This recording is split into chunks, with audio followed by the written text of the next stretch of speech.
In the dead of night, inside the Fu family's mansion, the hands of the clock just struck midnight.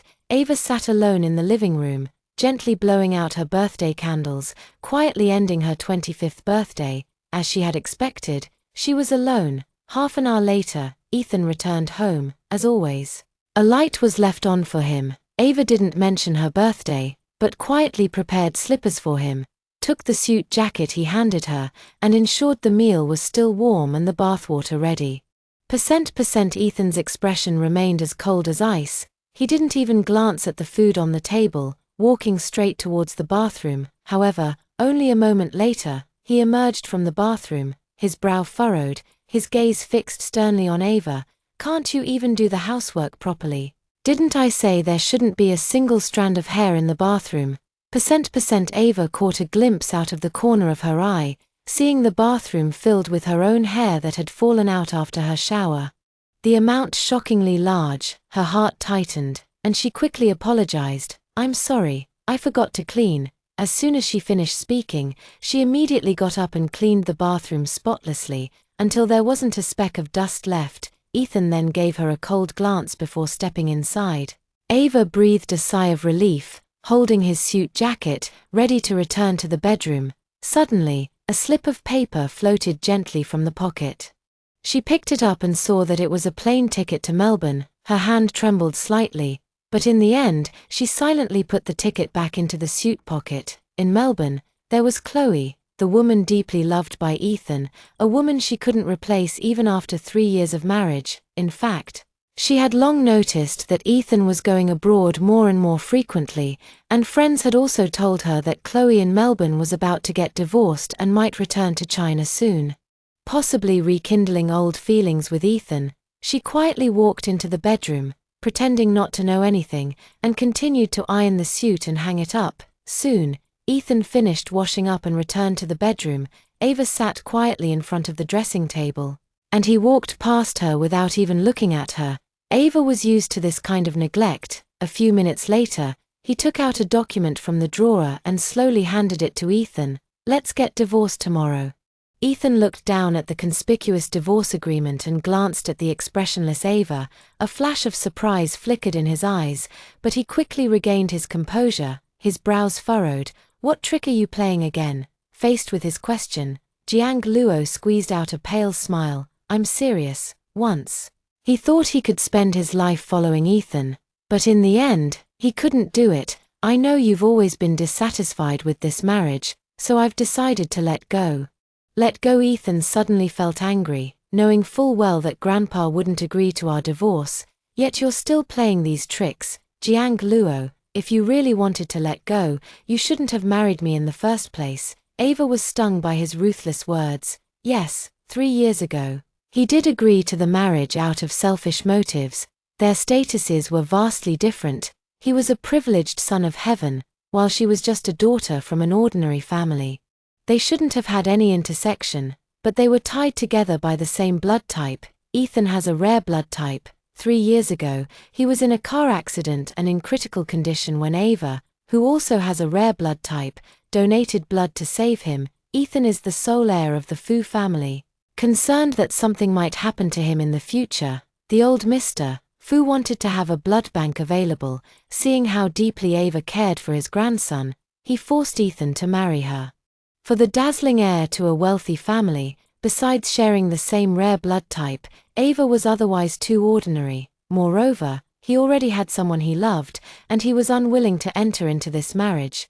But for Ava, this was the culmination of his years of secret love. After the marriage, he took care of his life meticulously, but never truly entered his heart. Ava lowered his head and repeated, "We'll get the divorce certificate tomorrow." Ethan looked indifferent.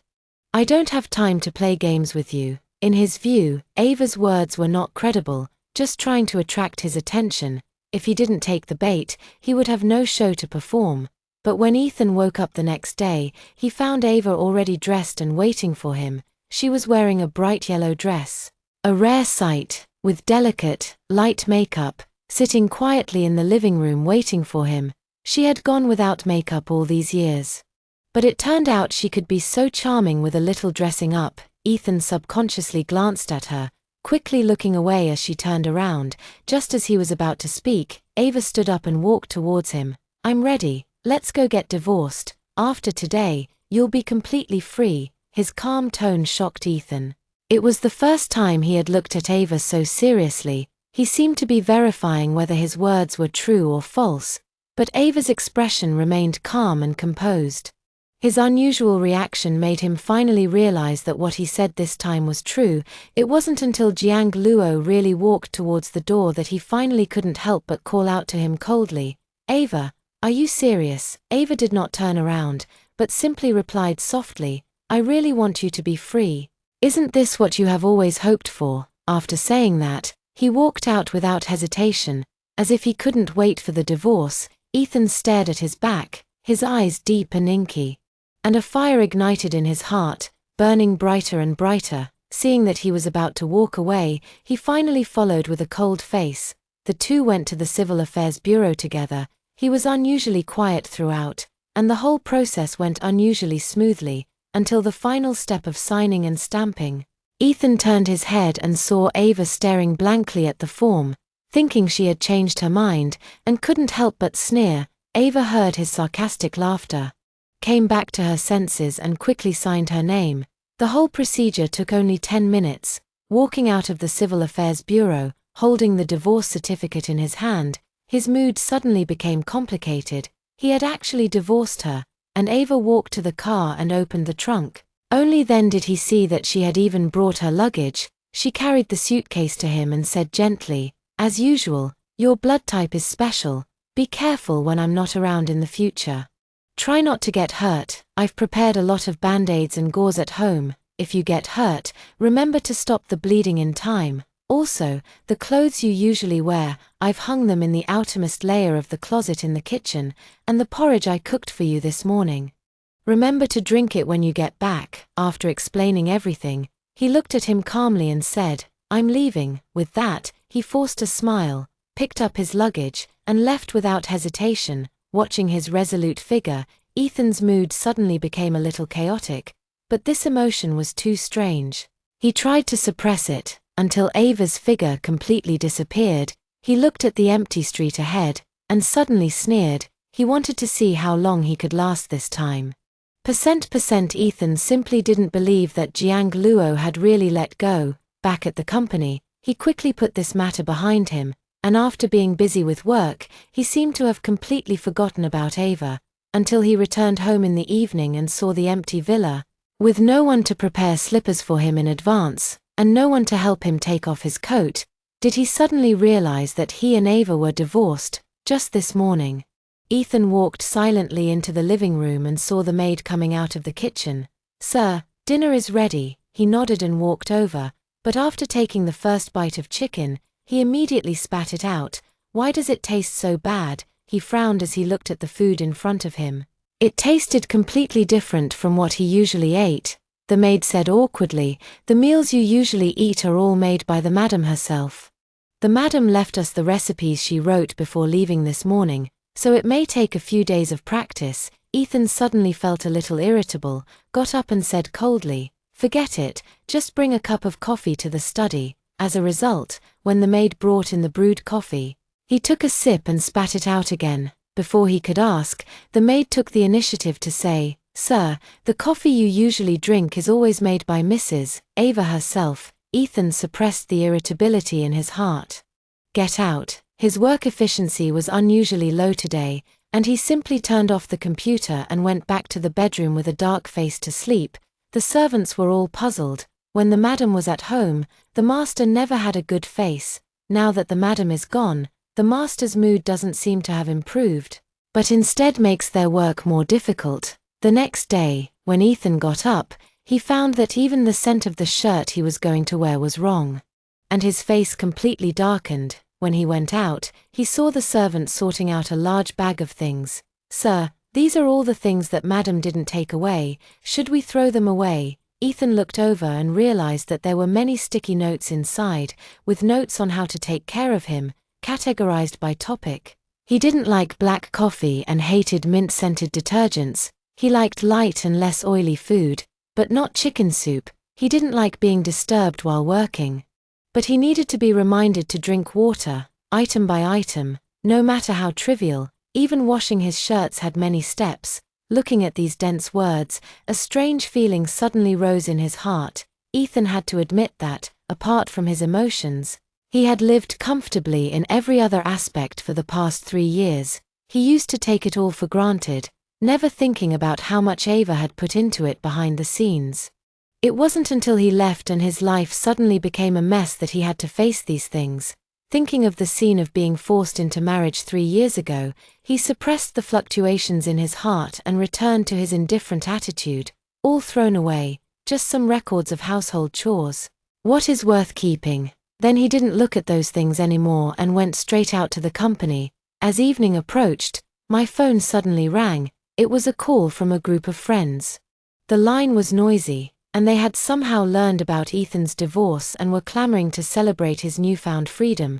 "Come to the Moonlit Club, we're waiting for you." Ethan hadn't planned to go, but the unease he'd felt these past couple of days had been making him inexplicably irritable. Perhaps he simply wasn't used to being single again. As long as he went back to the way things were before he got married, he wouldn't feel so strange. Thinking this, Ethan drove to the Moonlight Club. When he arrived, the club was already bustling with activity. He entered the private room where a group of men were drinking heartily. "Old Foo, you've finally broken free from your shackles. If it were me, I would have left your boring wife long ago. Yeah, she's so mediocre and dull in every way.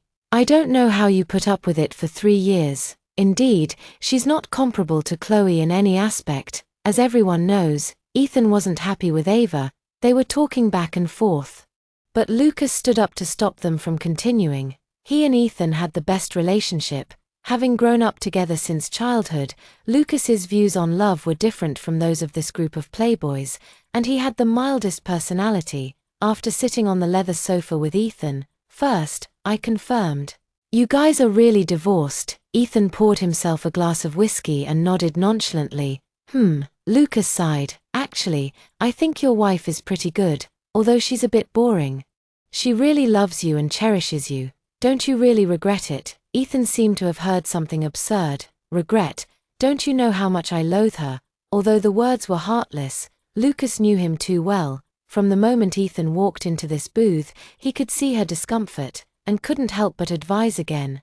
"Think carefully. If she falls in love with someone else, it will be too late for regrets." Ethan sneered. "I couldn't wish for more." Just then, a brother who had gone out to vomit pushed the door open and returned, and the deafening music from the dance floor outside had already begun. Ethan subconsciously looked up, but his gaze happened to sweep outside the booth. He saw a woman in a sexy halter top dancing intimately with a muscular man in the dance floor. Surrounded by many men, and all the blood in his body boiled instantly. Her profile was so familiar, so similar to the boring wife his friends talked about, that even in the dim light, Ethan recognized her at a glance. At that moment, the blood in his body ran cold, and he grittingly called out a name, "Ava." Before the others in the booth could react, Ethan had already stood up with a sullen face and walked out, heading straight for the dance floor. Looking at the woman dancing with her head bobbing, he didn't even know where the anger came from. He grabbed her hand and shouted again over the loud music, "Ava." The next second, the woman turned her head and looked at him in confusion. It was indeed a face somewhat similar to Ava, but not her. Their eyes didn't meet, and he immediately let go. "Sorry, I mistook you for someone else." After saying that, he immediately turned and went back to the booth. As soon as he entered, he saw Lucas looking at him with a smile, as if he hadn't said he didn't care at all. "I think that medicine really works. Ava, your expression was about to kill someone." Ethan glanced at him coldly, returned to the sofa and sat down. Lucas also sat down and said, "Don't you think about it, Ava serves you at home every day. How could she have time to dance?" After he said this, Ethan did recall, since they got married, Ava has indeed been focused on him, and because he doesn't like crowds, he rarely brings friends home. He has a bad stomach, and no matter how late it is, she cooks well and waits for him to come back obediently, never having any personal life. Over the years, it seems that she has indeed been revolving around him entirely. Seeing Ethan's distracted look, Lucas sighed. "Seriously, Laro Fu, in these 3 years, Haven't you ever been moved by him even for a moment? I don't think so. Maybe you should take a good look at your own heart. Ethan opened his eyes slightly, then scoffed. I see it very clearly. I could never like Jiang Luo. Seeing his stubbornness, Lucas knew it was useless to say more, and he stopped talking. Ethan doesn't actually drink much, and he especially hates being drunk, but today he drank an unusual amount, and was somewhat out of it when he left. After getting home, he immediately fell into a deep sleep. When he woke up, the room was filled with sunlight. He looked around, the empty bedroom making him feel a sense of bewilderment. He tried to suppress this emotion and went into the bathroom to take a shower. After showering, he received a call from the butler of the Fu family's old residence. Young master, the old man refuses to eat and is in a bad mood. Please ask the young mistress to come and keep him company. Ethan frowned. He knew Ava often went to the old house to keep Grandpa company, but now they were divorced, and he didn't know how to find her. But he quickly realized that she went to the old house to take care of the old man, and a sensible nanny could do the same. So he casually replied, "Okay, I'll arrange it." Then he called his assistant and sent a few nannies to the old house. However, an hour later, as he was about to go to the company, he received another call from the butler. "Young master, what's going on with the people you sent? The old man is so angry that he smashed his bowl and insists that you come back to see him." Ethan didn't expect the old man to be so agitated, so he had to change his route and drive back to the Fu family's old house. The hall of the Fu family's old house was silent. As soon as the old man Fu saw Ethan, he was so angry that he glared at him and trembled with his cane. "You bastard! Who told you to find a nanny to replace Ava? Are you trying to make me angry?" The old man didn't know about their divorce, and Ethan had deliberately concealed it. He could only say that it was just housework, and the nanny could do it better. But the old man Fu was very smart and sensed something from Ava's long absence. He slammed the table hard and said, "Tell me, where did Ava go?" Seeing that the old man was really angry, the butler hurriedly persuaded Ethan, "Young master, you should tell him. The young madam usually does more than just housework. Every week, the young madam brings her handmade osmanthus cake and has also specially learned massage techniques for the elderly. He also designed the garden. The garden outside was his design. The old man's health wasn't good before, and the young mistress even specially researched a medicinal diet. How could a nanny compare to that?" Hearing this, Ethan was shocked. He used to think Jiang Luo just liked to please the old man, but he didn't know he was so dedicated. No wonder Grandpa was so angry. Seeing that he couldn't hide it anymore, he could only confess, "I divorced him." The hall was suddenly silent. Then old Master Fu threw the string of beads in his hand at him fiercely. "Say it again. I and Ava are already divorced." Father Luo stood up abruptly, pointing at him, almost unable to speak. "Are you crazy? A wife like a Luo is the second to none in the world, and you just divorced her like that. Go and get her back, or you'll regret it." Ethan frowned. Lucas said he would regret it, and Grandpa said the same, but he just didn't believe it. What was there about an ordinary Jiang Luo that was worth regretting?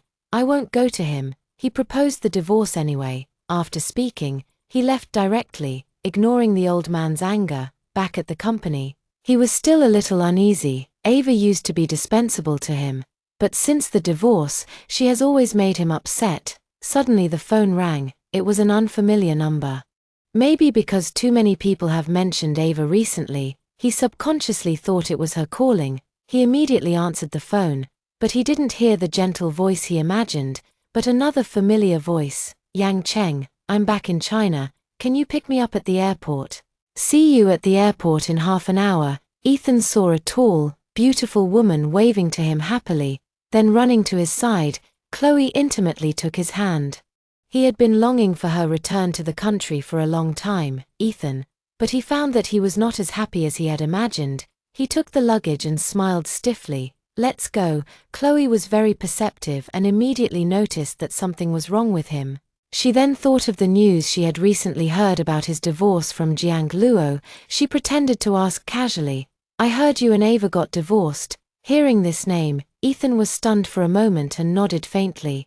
Chloe was overjoyed and naturally took the front passenger seat when she got in the car. She remarked casually, "It's good that you're divorced." Yang Cheng, you were forced to marry her back then anyway. Now that she's finally set you free, it's a good thing for you. Yes, he should think so too. But Ethan couldn't bring himself to be happy. Then Chloe hinted, intentionally or unintentionally, and if it hadn't been for that incident back then, we might not have ended things, she finished softly. Waiting for Ethan's response with a hint of shyness, however, he didn't seem to notice her words and was preoccupied with other things. After Song Chloe returned to his home, she even declined his invitation to come upstairs, instead driving directly back to her own place. In recent days, his thoughts had been consumed by the name Ava. Standing in the living room, he took out his phone, found Ava's contact information, stared at it for a long time, and finally, driven by an indescribable impulse, he made the call. In a quiet ward of Cloud City First Hospital, a rapid cell phone ring suddenly broke the silence. On the hospital bed, a once beautiful woman was now haggard from the torment of illness. And even her once thick black hair had fallen out a lot due to chemotherapy. This was Ava, who had been missing for some time, seeing Ethan's name displayed on the phone screen on the table. Her originally dim eyes immediately lit up. She struggled to reach for the phone, but due to her physical weakness, the phone accidentally fell to the ground. She hurriedly tried to pick it up, but the phone only rang 3 times before hanging up. Ava sat up halfway, bent over, and watched the phone screen go black with her own eyes, and couldn't help but smile bitterly. He was always so impatient with her, at this moment. Another short-haired woman in the ward finally couldn't stand it anymore. She reached out to help Jiang Luo pick up the phone. "Let me help you call back." Ava immediately stopped her. Isabel found it hard to understand why Jiang Luo, who had been missing Ethan so much during her hospitalization, didn't even dare to make a single phone call to him. "Why?" Jiang Luo's voice was hoarse. "He doesn't like me bothering him." Seeing her best friend so humble, Isabel was both angry and heartbroken. She couldn't help but say, "You only care about what he likes, but what about your own feelings? A month ago, you were diagnosed with late-stage brain cancer, but you didn't tell him. Instead, you filed for divorce. Has he ever cared about you?" Jiang Luo didn't answer, his pale face expressionless. It was as if he had never loved him. From the beginning, this relationship had been his wishful thinking. What reason did he have to care about him, therefore?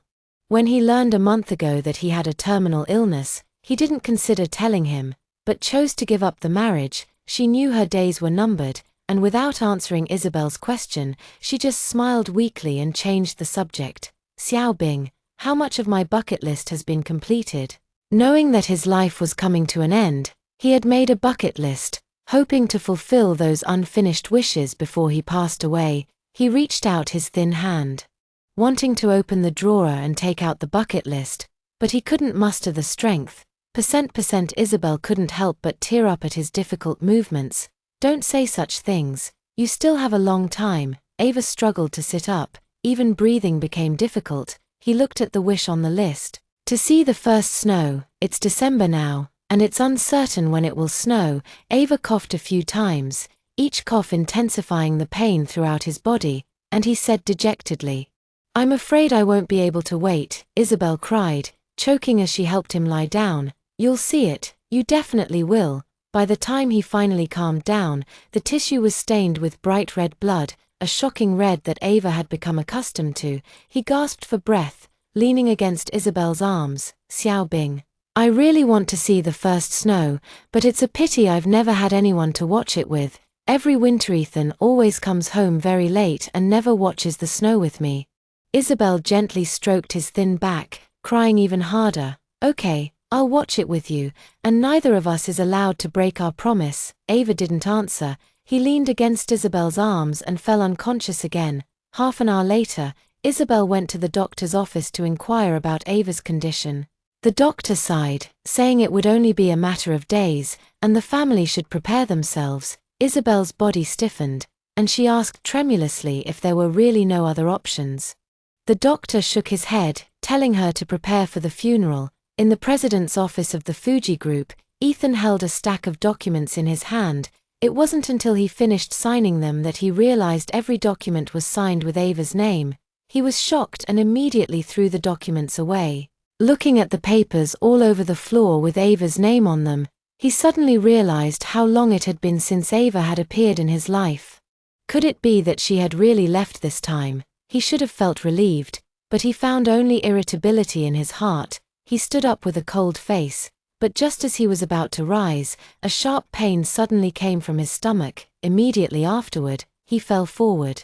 An ambulance rushed to the scene and took Ethan to the hospital. After the doctor's examination, he said that continuous late nights and irregular meals had caused stomach problems, and he was given an 4-drip all night.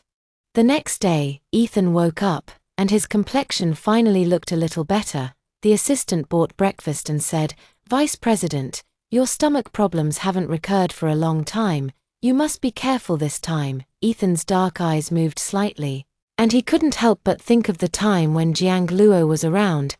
Jiang Luo always tried to make all kinds of food so that he could eat more, and always made him ginger tea to warm his stomach. That's why he had rarely had stomach pains in the past 3 years.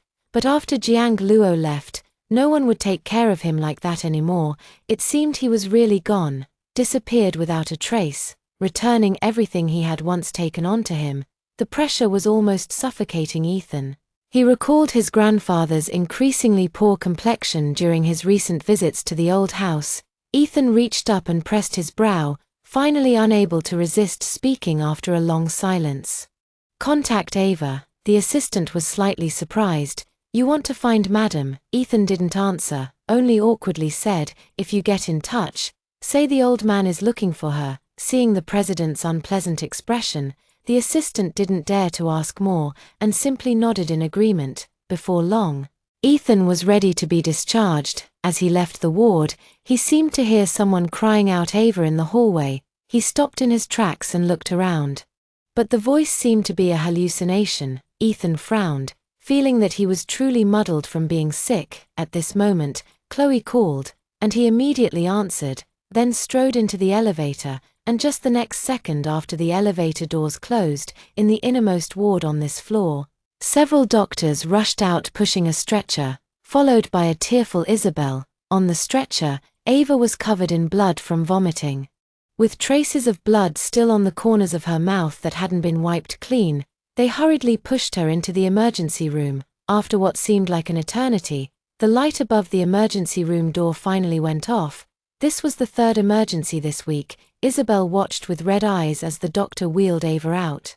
Rushing over to ask, "How is it?" The doctor shook his head. "I'm afraid she won't make it past tomorrow." Isabel's tears streamed down instantly. She grabbed the doctor's sleeve, almost kneeling in desperate entreaty. "Doctor, I beg you, please save her. She's so young, only 25, she's only 25 years old." The doctor sighed as he helped her up. "We've done everything we can. Time is running out. If the patient has any wishes or anyone she wants to see, please arrange it quickly." An hour later, Ava woke up in the hospital room and found Isabel standing in front of the hospital bed. Her hands trembling as she held his phone, ready to dial. Ava asked weakly, "Who are you calling?" Isabel had tears in her eyes, and with great effort, suppressed her sobs, smiling as she said, "Fu Yang Cheng. I'm asking him to come see you." Jiang Luo's face turned pale, as if understanding something, and didn't stop her. However, Isabel made many calls, but none of them went through. Once, twice, 3 times, she called over a dozen times in a row, and all that responded to her was the cold, mechanical voice, "Answer the phone, answer the phone, Ethan, please answer the phone, bastard, why aren't you answering?" Seeing that the call still wouldn't go through, Isabel couldn't hold back any longer and squatted down on the ground, wailing, "Forget it, Xiaobing won't answer. He didn't even want to answer his calls when they got married, so why would he answer now that they're divorced?" Isabel looked at Ava, her heart filled with despair, and tears fell like beads. She suddenly slapped herself hard and said, "I'm sorry, Ava, it's all my fault. I can't even let you see him one last time." Ava would never blame her. He raised his hand in distress to stop Isabel, but he couldn't muster any strength. He was about to speak when he coughed up another mouthful of blood. It seemed his time was truly running out. Ava's face was pale as could be. With the last bit of his weak strength, he said, "Isabel, please push me out of the hospital for a bit. Actually, He shouldn't leave the hospital at this time. But this was the only request Ava had made, and Isabel couldn't bear to refuse. She agreed to everything. She quickly wiped away her tears and choked back sobs, answering, "Okay, I'll take you out for a walk." But what she didn't expect was that after going out, Ava actually took her to a funeral shop near the hospital. Outside, a biting wind howled. Jiang Luo was wrapped in a thick blanket, looking at the black and white shop name, which was decorated with various wreaths, making it look solemn and depressing. The owner walked over and asked if they needed anything. Isabel's hand, pushing the wheelchair, slowly tightened, as if she knew what Ava wanted to do. Sure enough, Ava smiled and said, "I want to take a picture of myself for my funeral." The shop owner was stunned, and Isabel couldn't hold back her tears any longer. "Luo, little soldier, I know I don't have much time left. I've troubled you so much during this time. You're already tired enough. If I can handle it, let me do it myself," he said slowly. Isabel was already sobbing. "Little soldier, remember to help me choose the most beautiful one when the time comes." Isabel looked at his pale face, sobbing, unable to say a word. Suddenly, a few gusts of cold wind blew in. Jiang Luo looked outside and was surprised to see white dots floating in the air. Was it snowing? Isabel pushed him out, and he saw snowflakes falling from the misty sky. Ava forced a smile on her pale face, considering it a fulfillment of a wish. Suddenly, a loud noise came from the sky. Ava looked up and saw a beautiful firework exploding in mid-air. Then, countless fireworks bloomed at the same time, and the black night sky became colorful and dazzling. Countless passers-by gathered on both sides of the road.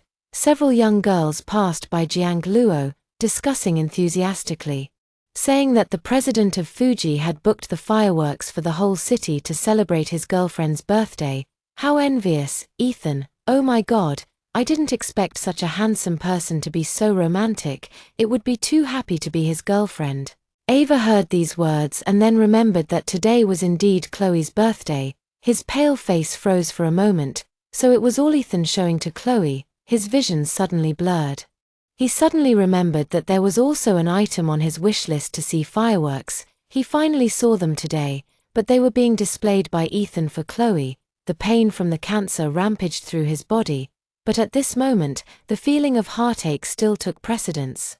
Thinking of the lonely scene when he celebrated his birthday more than half a month ago, a fishy sweetness suddenly surged in his throat, and the next second he suddenly out a mouthful of blood. Aro. The gorgeous fireworks in the sky are constantly blooming and passing away. On the ground, Ava weakly leaned against the wheelchair, his life constantly slipping away. He endured the pain all over his body, smiling as he held Isabel's hand, and spoke intermittently. "Little Ice, do you remember? When we were little, I always liked to go to your house because you had a mom and dad, and it was always so warm. I was so envious of you then. I have no father or mother, and I've never had a home. Even after getting married, I still don't have a home." His greatest wish in this life was nothing more than to have a home. But unfortunately, he didn't fulfill it even in death. Isabel wept uncontrollably, hugging him and saying, "My home is your home. When you're discharged, I'll take you back. My parents are waiting for you." Ava smiled bitterly. "Soldier, please do me another favor." Isabel wiped away her tears haphazardly. "You said my diary is at Ethan's house, after I'm gone. Please get it back for me and burn it at my grave. That way, he will always remember, and Ethan will tell himself not to like him again in the next life." A tear rolled down from Ava's eye. I don't want to like him anymore. It seemed that only at this moment did she dare to release her grievances. Isabel agreed between sobs. Ava felt her consciousness becoming more and more scattered, and she leaned completely on Isabel. "In the next life, I don't want to like Ethan anymore." After he repeated this word by word, his hand fell completely. Outside, the cold wind whistled, and the snow fell heavier and heavier. Even the windowsill was covered with snow. Ava's love for Ethan completely stopped on this snowy night. On the other side of the city, a lively birthday party had just begun. Ethan had booked the most luxurious South Bay hotel in the city for Chloe, inviting many friends from their circle to celebrate her birthday. The scene was very grand. But Ethan seemed detached from the lively atmosphere, lost in thought. He listlessly went to the restroom. As he passed the corner of the hallway, he happened to overhear two women talking about how different it is to be loved versus not. Look at the spectacle for Chloe's birthday. Ava hasn't had even one in 3 years. Hearing Jiang Luo's name, Ethan paused. The woman was probably close to Ava and sticking up for him. The other person couldn't help but say, "How do you know Jiang Luo's birthday was worse than this?" "How could I not? I remember clearly. Jiang Luo's birthday was just over 2 weeks ago, on November 13th. I heard from a friend that Fu Yangcheng was out socializing and didn't even go home. It's just too unfair." November 13th. Ethan breathed in unison. Wasn't that the night Jiang Luo brought up the divorce?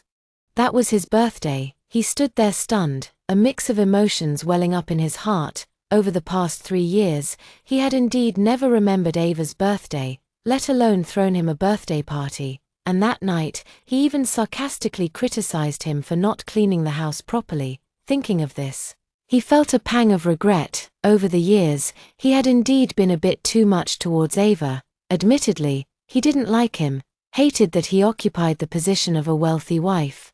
But what wrong had he done? Just because he had the same blood type as him, he was forced by his grandfather to be tied to his side. The two women left. Ethan stood for a long time, subconsciously reaching for his phone, only to find it was gone. He then remembered that he had left his phone in the car to prepare a birthday surprise for Chloe. Ethan hurriedly turned around to retrieve his phone from the garage, only to find countless missed calls, a full 58 of them from Ava. He immediately called back, but found that the phone was already turned off. In the bustling banquet hall, he was the only one frowning at his phone. Looking at so many missed calls, Ethan had a faint sense of foreboding. At this moment, Chloe, wearing a custom-made long dress, gracefully walked towards him and shyly said, "Yang Cheng, thank you for the birthday surprise. I also have a gift for you." She reached out to hug Ethan's neck, even taking the initiative to offer a kiss. The phone suddenly rang, and Chloe's movements froze. Ethan immediately answered the call, only to find it was his assistant, saying that the deputy general manager had contacted his wife.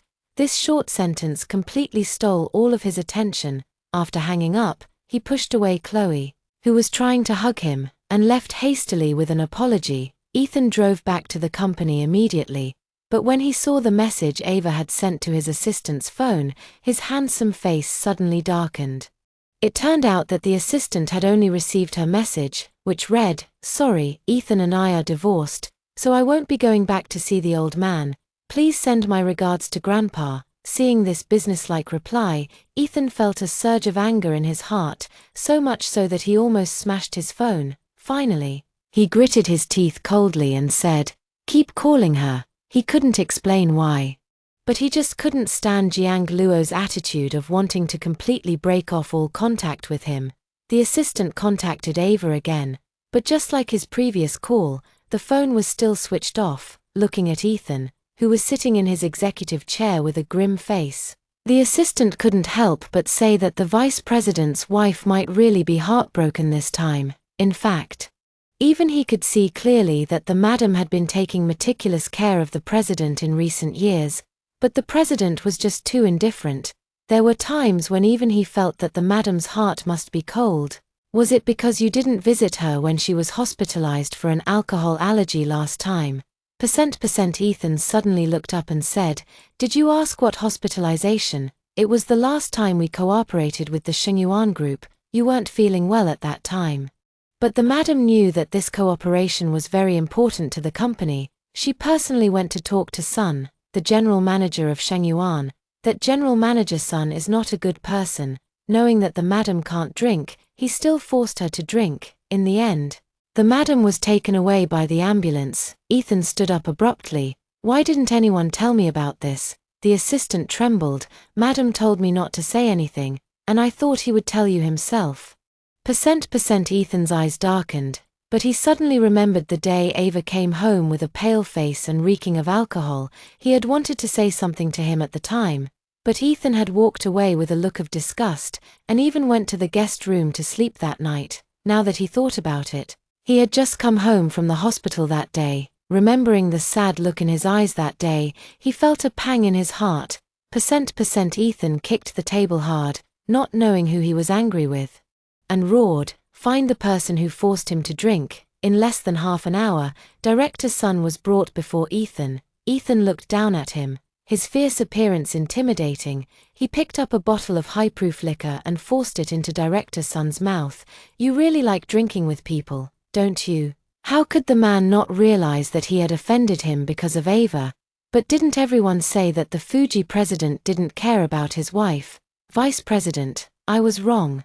I really won't dare to do it again." Ethan acted as if he hadn't heard, only pouring bottles of white wine into the man's mouth, his voice chilling to the bone. "My man, even if I don't like him, if anyone dares to bully him, they're slapping my face. Understand, understand, understand." He poured 4 bottles straight down, until the Sun executive was completely out of it and had to be dragged to the hospital for emergency treatment. Meanwhile, Ethan's inner attainments grew stronger. He drove back to the home he shared with Ava, stepping into the bedroom he hadn't entered in a long time. Since the divorce, he hadn't been back for a while, but it seemed that this was the only place in the entire Yun city that held the most traces of Ava. She couldn't help but sit on Ava, often sitting in front of the dressing table in a daze for a long time, even opening the drawer to see what he had left behind. Finally, she saw a white diary. When Ethan opened it, her breathing became lighter. July 21, 2021. "I married the person I've loved throughout my youth, Ethan. I have a home now. From today onwards, I'm entrusting myself to you. You must treat me well." January 1, 2022, the first new year after marriage. "He said the company was busy and he couldn't come back. I knew he just didn't want to see me. It's okay. In the new year, may the re-examination be successful, everything goes smoothly, and be joyful and peaceful." May 6, 2023.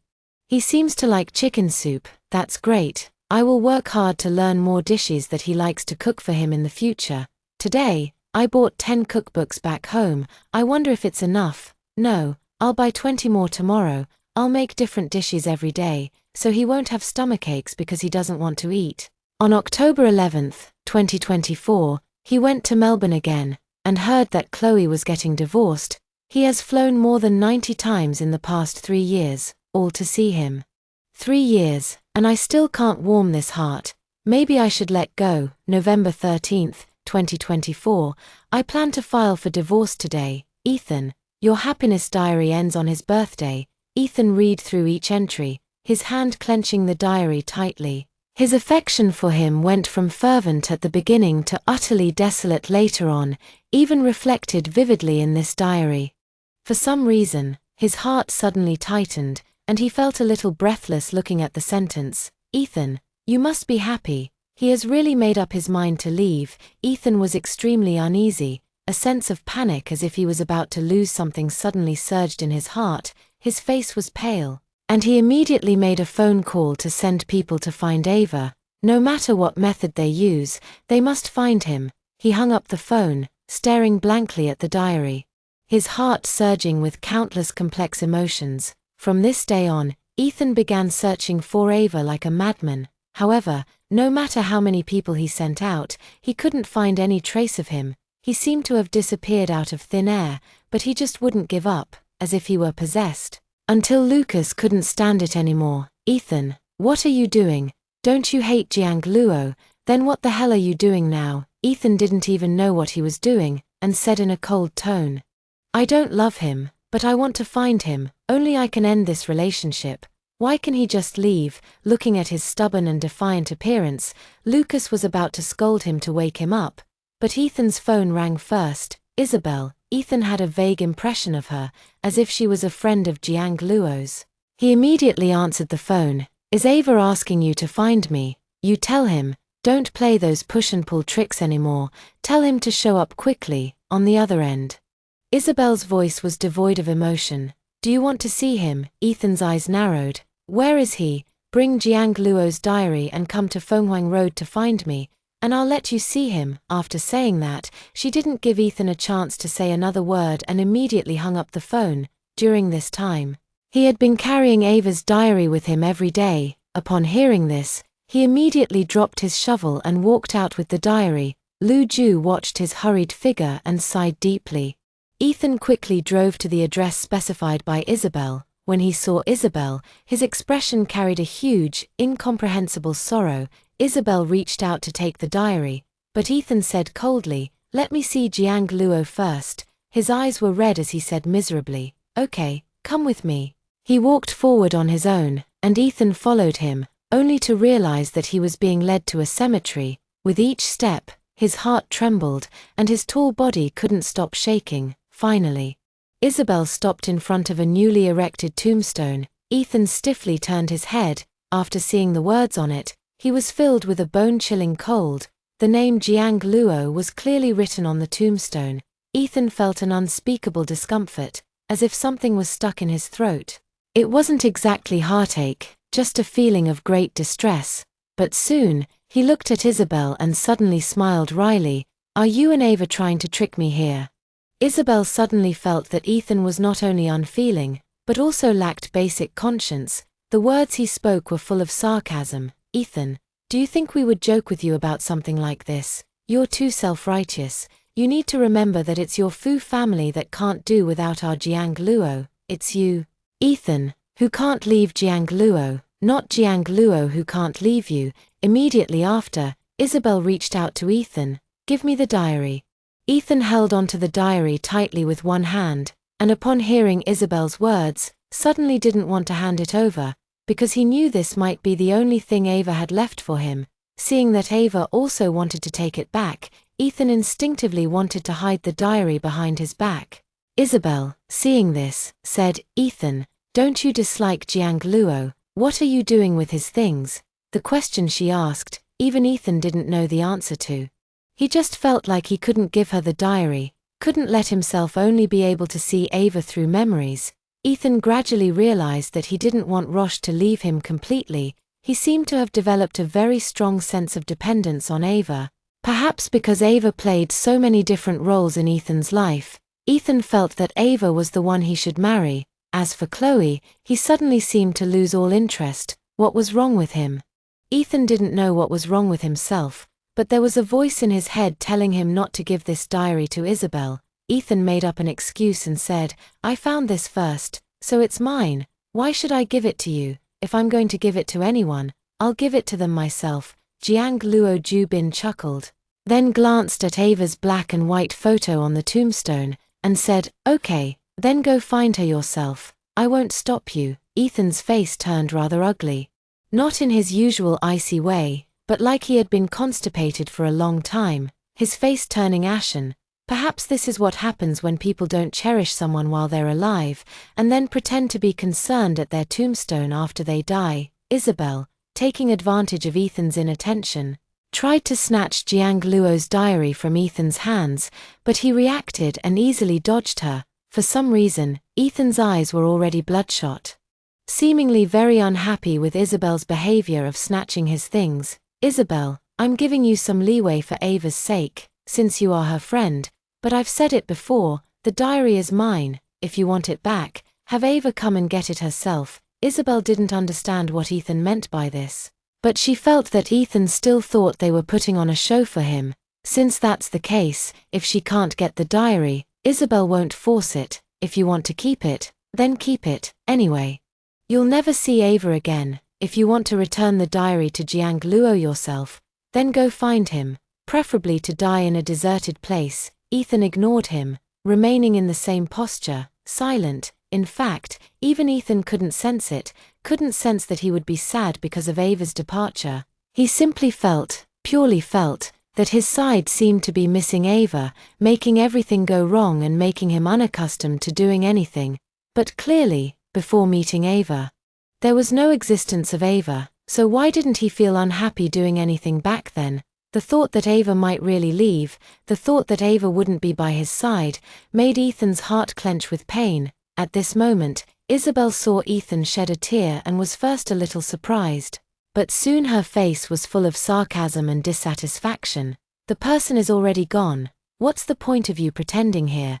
Ava is really confused. How could she fall in love with someone like you, who has been abandoned by others and still can't forget them? Ava has been by your side during this time. Her heart and eyes are only on you, trying her best to be good to you, trying to get a little bit of your love. But in the end, she was still let down by you. 3 years. 3 years is not enough for you to forget the person who abandoned you, and be a little nicer to the person next to you. I don't understand what Ethan is thinking. Are you still thinking about that woman named Chloe? That woman is already with another man. You want to rekindle your old relationship with her. Don't you think she's dirty? Isn't she just seeing that you are now rich and powerful, and that the man abroad has been drained of his blood, and then she's coming back to suck your blood? I can see it so clearly. And I don't know why you men always think that you are the most important person in other people's hearts, when in fact they just treat you as an ATM. These words fell into Ethan's ears. Although he seemed unchanged on the surface, he actually had a plan in his heart. Indeed, Chloe had been with someone else for so long, and her purpose in returning was unknown. 3 years is enough time for a person to become completely unrecognizable. Just as his own unwavering heart for Chloe had begun to waver, Chloe's motives may have gradually become impure as well. Having said that, Isabel saw that Ethan still didn't say a word and had lost interest in him. She originally intended to turn around and leave, but seeing Ethan still standing in front of Ava's tombstone, she thought about telling Ethan not to be an eyesore in this place. But this place is also a public area.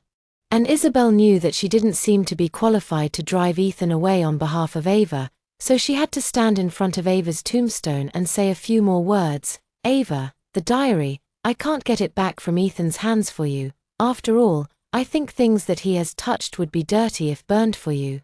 So let's just leave it at that. I also hope that in your next life, Jiang Luo, you will never fall in love with a scumbag like Ethan again, Ethan finally asked in a hoarse voice.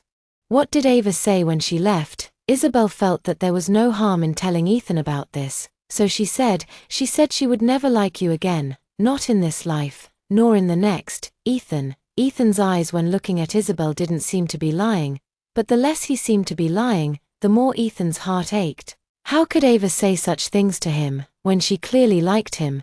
Isabel left, leaving Ethan still in his original position, motionless. Yes. 3 years.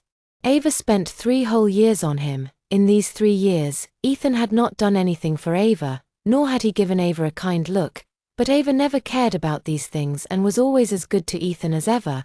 Perhaps during this time, Ethan had not forgotten Ava's use of blood type to force him into marriage. But after that, Ethan seemed to have no reason to hate Ava. After all, it wasn't exactly Ava's coercion, it was just his grandfather. Seeing that Ava liked him and that he needed Ava's blood, so it seemed like he was the one who benefited. Plus, with Ava's kindness to him over the past 3 years, it had long since made up for everything in the past. If he were to calculate carefully, perhaps he still owed Ava quite a bit. Ava, why did she persist for so long? If he were in her place, facing someone who treated him so badly and was so unappreciative, perhaps Ethan would have left that person long ago. Could it be that Ava truly loves him to the point of forgetting herself? I married Ethan, the person I've loved throughout my youth. From today onwards, I will be even better to you every day. This is the first new year after our marriage. And I hope everything goes smoothly for Ethan and that he won't be so tired at work. He seems to like chicken soup, which is great. I want to learn more of his favorite dishes and cook them for him. He's gone to Melbourne again. I heard Chloe is getting a divorce. Maybe I should let go. Today, I plan to file for divorce. Ethan, I am willing to fulfill you both, because the most important thing about truly loving someone is letting go and helping them achieve happiness. Why didn't Ava give up sooner? Wouldn't it have been better to leave him earlier and cut her losses in time? Now he's facing such consequences. Even Ethan himself doesn't know if he feels more guilt or something else towards Ava. He can't forget Chloe. Yet he hurt Ava, and even got angry at Jiang Luo, who had been with him for so long, all for Chloe, who is now with another man. Ethan is gradually becoming confused. He wants to ask Ava, or even himself, what kind of feelings he actually has for Ava. During this time that Ava has been away from him, Ethan often thinks of Ava's good qualities, and even his eyes turn red when he sees someone who resembles Ava with someone else. Ethan knows this is jealousy. That he can't stand Ava being with someone else, but when Ava was with him, he wasn't very good to her either. Isn't that a contradiction? I actually think your wife is quite good, although she's a bit boring. She really loves you and takes care of you like you're the most important thing in the world. Are you really not regretting this? Think carefully. It will be too late if she falls in love with someone else and you regret it then. You say you don't care at all. But I saw the look on your face when Jiang Luo mentioned the medicine. You looked like you were going to kill him. In these 3 years, hasn't there been even one moment when you were touched by her? Maybe you should take a good look at your own heart. I see it very clearly. It's impossible for me to like Ava. When he said those words, Ethan was very convinced of himself. But as the days passed, Ethan began to become more and more uncertain, after an unknown amount of time. He suddenly raised his hand to cover his face, leaned weakly against Ava's tombstone, and began to sob softly. This cry was like a volcano that had been suppressed for a long time, finally erupting. He looked at the picture of Ava on the tombstone, recalling all the little things Ava had done for him, and realized how much Ava had sacrificed for him. He thought that without Ava, any servant, anyone could replace her. But in reality, it seemed that without Ava, life was unsatisfactory. And even Ethan felt a piece was missing in his heart. Some things you only understand their value after you've lost them. But once lost, they never return. He didn't know how long he cried, but finally, exhausted, he slowly stood up, holding Ava's diary that she had kept before her death, reading it over and over, feeling that something seemed very wrong. When did the young Ava meet him, and when did she fall in love with him? Ethan had never heard Jiang Luo mention it. And he had no impression of Ava himself. Just then, Ethan's phone rang. He seemed flustered and hastily turned it off without answering, moving with extreme caution and fear, as if afraid of waking someone. After turning off the phone, he retreated several steps, stopping only when he was a certain distance from Jiang Luo's tombstone. He lowered his head, looking at the only proof of Jiang Luo's love for him in his hand, and then at Ava's eyes in the photo on the tombstone. Ethan wondered if this proof disappeared. Would Ava disappear from his life, gradually fade away, and then in the next life, Ava would truly never love him again? He held the diary tightly in his hand, as if clutching at his last hope, and a huge wave of sadness and disappointment washed over him. He lowered his head. He had never said, "I'm sorry" or "I love you" to Ava. Originally, everything belonged to him. But it was snatched away by Chloe, who had no trace in Ethan's life at all. When he saw Chloe some time ago, her attitude and eyes towards him were indeed very different from the Chloe in Ethan's heart. His impression of Chloe had been stuck in those years a long time ago. Perhaps Ethan really felt that Chloe was his ideal type, and he had thought about the future if he were with Chloe. But all of this had changed. The person who married him was Jiang Luo. Jiang Luo, in Ethan's eyes, even if it was just a business transaction with himself, in reality, Jiang Luo seemed to become more and more important to Ethan. Clearly, Ava was the one giving to him all along, only to realize that Ava hadn't received any benefits from him after marrying him. On the contrary, Ethan had been continuously receiving things from Jiang Luo for 3 years. Until the last moment of Ava's life, he was the first person she thought of. She was also the one who first brought up wanting a divorce, preferring to leave secretly on her own, without any intention of telling him. In contrast, Chloe, whether in the past or now, has always been looking out for herself from beginning to end. Ethan only saw selfishness in Chloe. He thought he was cold enough, that he wouldn't have significant emotional fluctuations towards anyone, that he took everything lightly. It was with this hard shell that Ethan thought he could endure all hardships and pain. But it was only at this moment that he realized that he was actually more vulnerable than anyone else. At least when facing life and death, he was just an ordinary person. He couldn't remain indifferent to everything. After all, it was someone who had lived by his side for 3 years who died. That Jiang Luo, who only had eyes for him, died. Ethan's heart seemed to turn to ashes at this moment. He finally realized how much he cared about and was used to Ava. Ava had unknowingly become someone he cared about and even cherished. Ava had become an invaluable person to him over these 3 years. Without her, Ethan seemed to lose interest in life, his mind filled only with Ava, as if he couldn't survive without Ava's presence. But what now? Is he even alive? He wasn't sure anymore. It was a sunny day, but Ethan just felt cold. An icy chill seeped from his bones, morphing into a desire to leave this tombstone of Jiang Luo. Perhaps in a few days, Ethan could tell himself again that Jiang Luo was still alive and would come looking for him. The evening sky wasn't dark and gloomy, faintly revealing a hint of azure. The distant mountains were tinged with a layer of orange-red in the afterglow of the setting sun, echoing the sky in an unexpectedly beautiful way. But Ethan had no time to appreciate these messy things. As he walked, his legs felt weak, and he didn't have the usual strength in his steps. Even maintaining balance was becoming difficult, but he persisted, step by step, passing his car and his assistant, with no intention of getting in and going home. Instead, he walked towards his villa in a daze.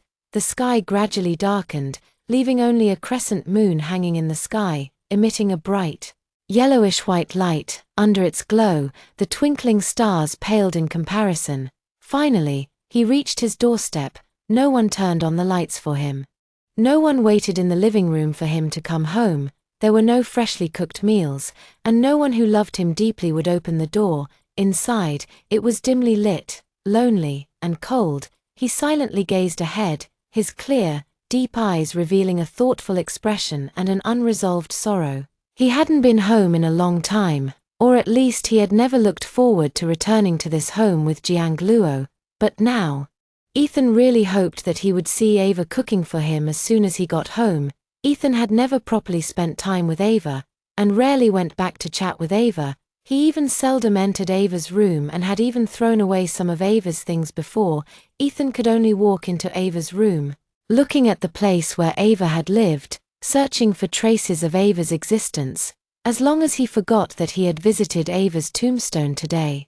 As long as he told himself that Ava was just in league with her friends, planning to completely get rid of him, Ethan began to deceive himself that nothing had happened, deceiving himself that everything could still be saved. Then he would have people find Ava, take good care of her after finding her, love her, and then he could always be happy with Ava. But in the end, he still underestimated Ava's sincerity towards him. He originally thought that Ava was only trying to please his grandfather in order to ensure her own wealth and glory. Now it seems that Ethan had thought too badly of Ava, and now he knows that Ava is the one he loves. But it was all too late. Ava was already dead, and there was no way to undo everything. Those memories of his coldness towards Ava, the memories of misunderstanding Ava, were tormenting Ethan's heart to the point of breaking. Ava, Ethan murmured Ava's name in his heart. The woman who made his heart ache and who he loved so deeply. Unfortunately, it was all too late, and he would never see him again. This diary became the only way Ethan could forever remember what he had done and atone for it. Lucas and his grandfather had both said he would regret it, and now he finally did. To be precise, he himself also bore responsibility. If Ethan himself didn't have such bad memories of Ava, perhaps a simple question would have easily yielded the answer. He didn't. Ethan didn't ask Ava a single question, not even a simple one. Even though he just needed to ask that one question and he would know that Ava wasn't that kind of person. In the end, he killed Ava with his own hands. Ethan locked himself in this room for 3 whole days, barely eating or sleeping. The glow of the sky gradually dimmed, changing from deep red to scarlet, and then from scarlet to light red. Finally, when the last light disappeared, the warm sky suddenly became deepened. Ethan's stomach illness flared up again. No one noticed when he fainted in his room, or perhaps no one heard the commotion inside, so they barged into Ethan's room and noticed him lying on the ground, his face pale. The butler immediately had Ethan sent to the hospital. This was the second stomach attack in a short period. The assistant looked at Ethan's face with concern, but knowing that Ava had already passed away, he didn't dare to say much. Only softly reminding Ethan to remember to eat on time. Ethan regained some consciousness and asked the assistant what Chloe had been doing lately. The assistant looked a little embarrassed at Ethan's expression, but quickly replied that Chloe had been shopping with her friends from China. If it were Jiang Luo, she wouldn't even go shopping. The sunlight shining in from the window was like a flame. Half of his face was crimson in the light. and the other half was buried in the dark night. Ethan's eyes, illuminated by the firelight, seemed so sharp and majestic. Ethan knew who really loved him between Chloe and Jiang Luo. Jiang Luo would always do a lot for him, always putting his affairs first, rarely taking care of her own, and could wear the same clothes many times. Ethan became increasingly upset, so he asked his assistant to bring him his phone and dialed Chloe's number. Chloe answered the phone quite quickly, but the first thing she said was, "Yang Cheng, I'm out right now, playing games with them, and I think I've had a bit too much to drink." Ethan could hear a clear hint of coquetry in her voice. Although Ethan roughly guessed Chloe's purpose, he still asked him directly, "If you drink too much, I'll call a car to take you home." Chloe continued to say to Ethan, "Yang Cheng, I want you to pick me up." The assistant next to him couldn't stand it anymore and originally wanted to take Jiangla back directly, but Ethan stopped him and then agreed. The assistant's first reaction was to stop him. After all, Ethan is still in treatment and recovery, and going out might lead to the deterioration of his condition. But Ethan didn't care about his own life, but wanted to see what this Chloe could do. After speaking, he dragged his body and asked the assistant to drive him to the clubhouse where Chloe was. If you paid a little attention to Ethan's face, you could actually see that he didn't look well. When entering the private room, Ethan didn't see Chloe right away. He heard Chloe call out, and he turned his head in response. Looking at her intently with the eyes of a stranger, filled with suspicion, wariness, and a hint of barely perceptible disgust, Chloe then walked straight over to hug Ethan. Ethan recoiled almost instinctively. Noticing this, she cautiously asked what was wrong with Yang Cheng. His razor-sharp gaze stared intently from the shadows in the corner, filled with resentment and viciousness that seemed impossible to dispel, like a venomous snake lurking in the dark. Flickering with a sinister and terrifying light, Yu was frightened by this look, feeling as if Ethan knew she had done something wrong. Ethan looked at Chloe and asked why she wanted to divorce her husband. Chloe felt uneasy when she heard Ethan ask this question again.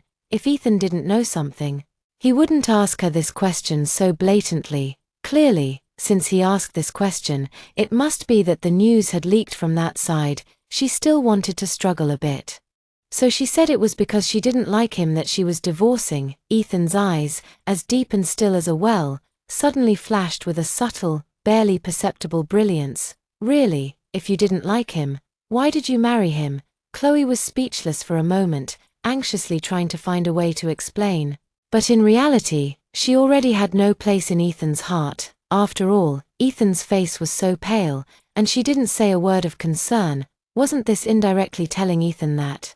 In reality, Chloe was only worried about herself from beginning to end. Ethan could guarantee that if Luo were in front of him, she would definitely be able to see his abnormality. Seeing him like this, Jiang Yu felt even more aggrieved. But putting on a show of grievance in front of Ethan was not the right choice. He started crying, his eyes swollen and red like walnuts, his voice trembling as he said, "I was really bullied. That's why I went to Yang Cheng, I'm not kidding. And the people there kept making me drink." Ethan smiled coldly and quickly exposed him. "Chloe, what is your purpose in telling me these things? You could have completely refused to come here, but you didn't. That means it was your own choice. How is that related to me?" Seeing Ethan's sudden coldness, and remembering when they first met and Ethan rejected her invitation, Chloe began to wonder if Ethan was no longer as obsessed with her as he had been for so many years. "Yang Cheng, do you hate me for not standing firmly by your side?" Chloe said, treading on Ethan's pain. Did Ethan really not have the right to hate? Wasn't it allowed? Ethan coldly retorted, leaving Chloe at a loss for how to continue the conversation. Indeed, he had been with someone else for the past 3 years. And Ethan had someone else by his side. Overall, she really didn't have any advantages. Chloe held Ethan's arm and then said, "Don't you have any feelings for me at all now? I know you've always loved me, Cheng. Although I haven't been with you during this time, I still love you, and you love me too. After we're together, I can do a lot for you." To Ethan, this all sounded like nonsense. If she couldn't even do as well as the nanny and assistant hired by the family, why would he need another person just to eat? "Cheng, have you fallen in love with someone else? Is it that woman named Jiang Luo?" This time, Ethan finally reacted and turned to look at him, asking indifferently, "You also know there's a woman named Ava by my side. Can you guarantee you can do better than her?" Ethan's gaze grew colder, making Chloe's heart pound. Chloe stammered for a long time but couldn't come up with a coherent answer. After all, he had no cooking skills whatsoever. Whether in the past or now, he was always the one ordering others to cook. Chloe couldn't even distinguish which sauces were sour and which were salty. Ethan looked at her for a while and recalled how good Ava had been to him. He knew that he was the only one who wasn't qualified to compare Chloe with Jiang Luo. After all, Ethan hadn't accepted Jiang Luo's kindness to him with equanimity. Ethan was also a bad person. Seeing Chloe's embarrassment, Ethan didn't continue. "If you can't do it, recognize yourself as soon as possible." Ethan dropped these words and was about to leave, because he was indeed very uncomfortable. Chloe stood there for a long time before slowly catching up. "Don't go, let me explain." Ethan didn't turn his head. Chloe rushed forward, grabbed Ethan's arm, pulled him into her arms, hugged him tightly, pressed her face against his back, and choked. "Yang Cheng, I'm sorry, I shouldn't have left you at that time. But I didn't realize until I went abroad that the person I actually love is you. That's why I divorced him. I'm telling the truth. Yang Cheng, please believe me this time, okay?" With that, Ethan forcefully pushed Chloe away. Chloe stumbled after taking a couple of steps, nearly falling. But luckily there was a wall nearby. Chloe managed to steady herself by leaning on the wall, but after being treated like that by Ethan, Chloe's face was very pale. It was at this moment that Chloe noticed Ethan's complexion wasn't good either. She was just about to say something to comfort him when Ethan interrupted her. "Get out," Ethan roared sternly. He didn't want this cheap love, because if you truly love someone, you would never choose to give up, no matter what. Just like now, even though Ava is dead, she will always live in Ethan's heart. His expression was as cold as ice, as if he were looking at a stranger. This expression stung Chloe's heart. "Ethan, I know I was wrong. Please don't drive me away, okay? You can punish me however you want, but please, I beg you, don't drive me away. Get out. Don't make me say it again." Ethan's eyes suddenly widened, staring intently at her, the doubt in his eyes turning intrigued and an uncontrollable, deep-seated hatred. Chloe was speechless and could only cover her face and run away. Ethan's stomach was feeling increasingly uncomfortable, so he asked his assistant to immediately take him back to the hospital. There's a strong smell of alcohol in the hospital. Ethan doesn't feel very comfortable, thinking that Ava has been in the hospital for so long without her loved one by her side, making the hospital feel especially cold. In the evening, Ethan, due to several days of insomnia and being on an 4-drip, finally closes his eyes and falls asleep. Perhaps this is his own compensation to himself, or just a dream born from his thoughts. Ethan dreams of Ava. But all he sees are things about himself and Ava, and he is just an observer. In the dream, a mischievous student sees the teacher coming in, calmly and composedly shoves the summer homework on the desk into the cabinet, and greets him with a face full of smiles. "Hey, old Wang, we meet again. Knowing that you'll be taking over outside again in the new semester, I specially stayed here to wait for you, otherwise you'd be so lonely." The teacher retorted upon hearing this. "You little rascal. Don't try to be clever with me. I saw you doing your homework just now. Hurry up and copy it. I'm collecting it during class. If you don't finish, you'll be in trouble." This teacher was good in every way, except for one thing. He didn't like students who didn't do their homework.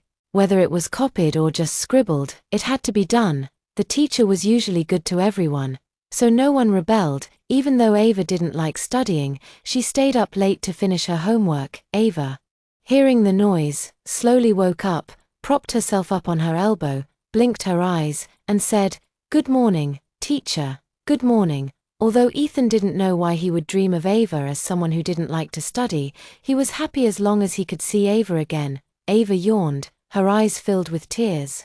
She pulled out a tissue from her desk to wipe them away. "Teacher, just make yourself at home. Don't be shy. I'm too sleepy. Gonna catch some more ZS. Did I stay up late copying homework again? Jiang Luo, don't sleep either. We have a new classmate in our class. Get a good look, And the rest of you, look up too, don't go out later not recognizing your own classmates." As soon as she finished speaking, a chorus of rebuttals arose from below. The teacher just smiled, squinted, and waved his hand, signaling everyone to be quiet. "Bring our new classmate in and let him introduce himself." Ava also turned her head curiously towards the door. The boy had broad shoulders and long legs, and his school uniform was neatly worn, without a single crease, as if it were custom-made for him. The pale yellow sunlight fell on him, like a deity descending to visit, astonishingly beautiful. Ethan watched himself walk slowly onto the podium, pick up the chalk from the desk, raise his hand, and write his name on the blackboard stroke by stroke. "Hello everyone, my name is Ethan, and I'm a new transfer student to Second High. I hope to get along well with everyone and make progress together in the future." Ava dazedly swirled these 3 words around in her mouth. All right, everyone, snap out of it. Yes, our new classmate is indeed handsome. But let's try to maintain some composure and leave a good impression on him. We'll be seeing each other every day, so there's no need to rush." Jiang Luo raised her hand and casually asked where the new classmate would like to sit, then paused and continued. "How about next to me? I'd like to experience having a desk mate." The teacher, hearing this, pretended to be unhappy and frowned. "Why do you sound so pitiful? Every time I've arranged a desk mate for you in the past, you've refused. As for where he sits, let the new classmate decide for himself." Ava replied perfunctorily. The teacher turned to look at Ethan. "Ethan, you sit with me. Not only will you be my desk mate, but I'll look after you here at Second High.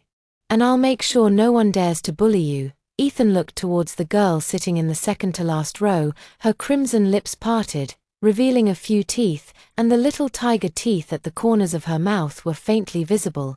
Her eyes curved into crescents, filled with smiles as she looked at him, her face brimming with sincerity and expectation. Ethan returned the smile and nodded slightly. The handsome boy and the radiant girl, separated by rows of desks, gazed at each other. As if everything around them had disappeared, leaving only the 2 of them in the world, Ethan looked at himself and Ava. Was this the sunny and proactive Ava he had hoped for? She was nothing like the Ava in reality, and Ethan felt a great sense of unreality. Ethan walked to the desk, took off his shoulder bag and sat down. Ethan took out a book and placed it on the desk, then turned his head and quietly asked Ava, "I'm sorry for bumping into you this morning." After hearing Ethan's words, Ava touched her forehead and didn't feel any pain. From a young age, she had been enrolled in various classes, and bumps and scrapes were common occurrences. It's just that her constitution was special, and even a light brush would make her skin red. Ava was about to reply that it was nothing. After all, it was just a small matter, and it seemed a little embarrassing to make a fuss about it. But as the words reached her lips, Ava paused, and then cried out, it hurts so much." Ava now had both hands on her forehead, leaning back in her chair slightly, and looking up with a pitiful expression. Ethan's gaze shifted to Ava's forehead, which was now a flawless expanse of white, more delicate than freshly made tofu. Ethan closed the book in his hand and said, "Let's go to the hospital. I'll ask the teacher for leave and take you to the hospital." Knowing that she was about to be exposed, Ava immediately rejected Ethan's suggestion. Noticing the suspicious looks from Luo Jian and Ethan, she realized that she was a bit agitated. She took a breath to calm herself down. "No need to go to the hospital. I know my own injuries. I just need to rest for a few days." Ethan was troubled by Jiang Luo's firm resistance. "Then what do we do?" Ava's eyes lit up, her heart filled with joy, but she still looked weak on the surface. While one hand was already reaching into her bag, feeling for her phone. Outwardly, I appear to be a cautious and meticulous person, but in reality, I'm quite careless, often forgetful of important things. And I also have a tendency to procrastinate. Even when I do remember, I don't feel like doing it." Seeing that Ethan still didn't understand, Ava directly took out the phone she had already gotten her hands on, opened the WeChat QR code, placed it in the middle of their desks, and stated her purpose. "Why don't you add me as a friend?" Ethan didn't understand. Being clumsy and careless, having procrastination. What does that have to do with adding friends? Seeing him still confused, Ava suddenly understood the teacher's feeling of disappointment that he wasn't living up to his potential. Look. Isn't my forehead bruised because it bumped into your financial intelligence? I'll probably go to the hospital later to buy some medicine and apply it, but I'm so careless that I'll definitely forget to apply the medicine to myself if you have me as a friend at this time. And send me messages every day to remind me. Then I will apply the medicine on time and recover faster. After listening to Ava's words, Ethan felt that something was wrong, but seeing Jiang Luo's confident expression, as if he was making perfect sense, he swallowed his rebuttal and hummed in agreement. After a long while, Ethan looked at his naive self, so easily convinced by Ava's words, and didn't expect Ava's fabrication to be a profound truth. The Ethan of his childhood accepted it so easily that Ethan couldn't help but sigh, wondering if he was ever really that naive. If he had always been like that, he would probably be deceived one day. I don't have my phone with me, let me give you my WeChat ID. Add me. Ava nodded in understanding. The regulations at his previous school, No. 1 High, were definitely much stricter than at No. 2 High. It was normal not to be allowed to bring cell phones. At Funan, he had developed a habit, promptly taking out a piece of paper and handing the pen to him. No. 2 High doesn't have mandatory evening self-study for the first year of high school, it's optional in the second year, and compulsory in the third. Ava is in his second year of high school. And judging by his personality, he must be the type to grab his bag and leave as soon as class is over. Of course, almost all the students in the class are like that, except for the new transfer student, Ethan. It's 6:30 p.m. now. Since it's summer, it's still bright outside, and the sunset has pushed away the azure blue, with golden light enveloping the entire city. At this moment, Ethan is holding a pen in his right hand, his eyes fixed on the book. The black ink falls on the exam paper, the black words on the white paper reflecting a unique sense of beauty. The sunset glow fell on him. When Ava came back to her senses, she realized that she had already recorded this beautiful scene in her album. A mischievous boy stood at the classroom door and whispered into the classroom, "Sister Jiang, aren't you leaving yet? You guys go ahead, I'll be there in a while." Ava slowly packed the stationery on the table into her bag, stood up and stretched. The spacing between the desk nameplates was very small, and Ava, who was sitting at the desk inside, needed Ethan to stand up and walk to the aisle before Ava could get out. But obviously, Ethan was focused on the problem at this moment and didn't notice that Ava wanted to go out.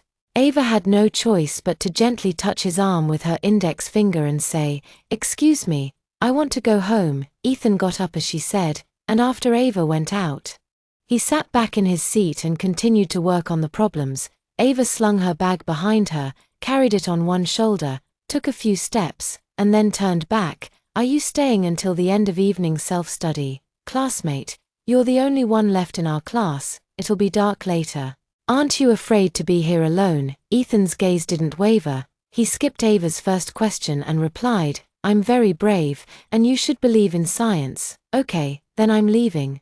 I'll add you as a friend when I get back. Remember to accept." As Ava was about to leave the classroom, Ethan's voice came, "Send me the prescription, usage time, frequency, etc., and I'll remind you when it's time." Jiang Luo paused, his foot in the air. If Ethan hadn't mentioned it, he would have forgotten how he tricked Ethan into giving him his WeChat ID, and almost forgot about the important matter of buying medicine.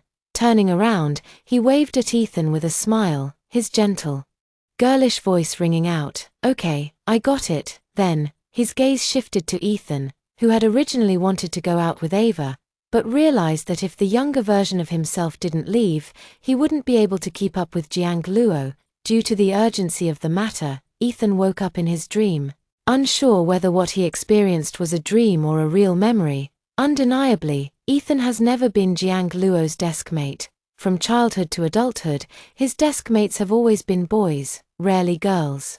Ava's well-behaved and sensible appearance doesn't seem like a bad student who doesn't like to study, and she's even playing with boys there. Ethan feels that this is more like the way Ethan himself hopes to turn Luo into, the kind of person who thinks more about themselves and calculates for themselves. Rather than entrusting everything to others, this kind of thing is still too risky. Once that person doesn't know how to be grateful, once that person doesn't appreciate it, the one who loses in the end is still yourself. When he opened his eyes, the sky was still dark, with a faint hint of dawn. It was then that Ethan actually saw Ava appear before him. Is it really Ava? Is it really you? Ethan couldn't be sure if the person he was seeing was the person he wanted to see. He stared blankly ahead, his dark eyes as deep as a cold pool, as if a thin mist was floating in them. His eyes blurred, revealing a thoughtful expression. That person hadn't disappeared yet.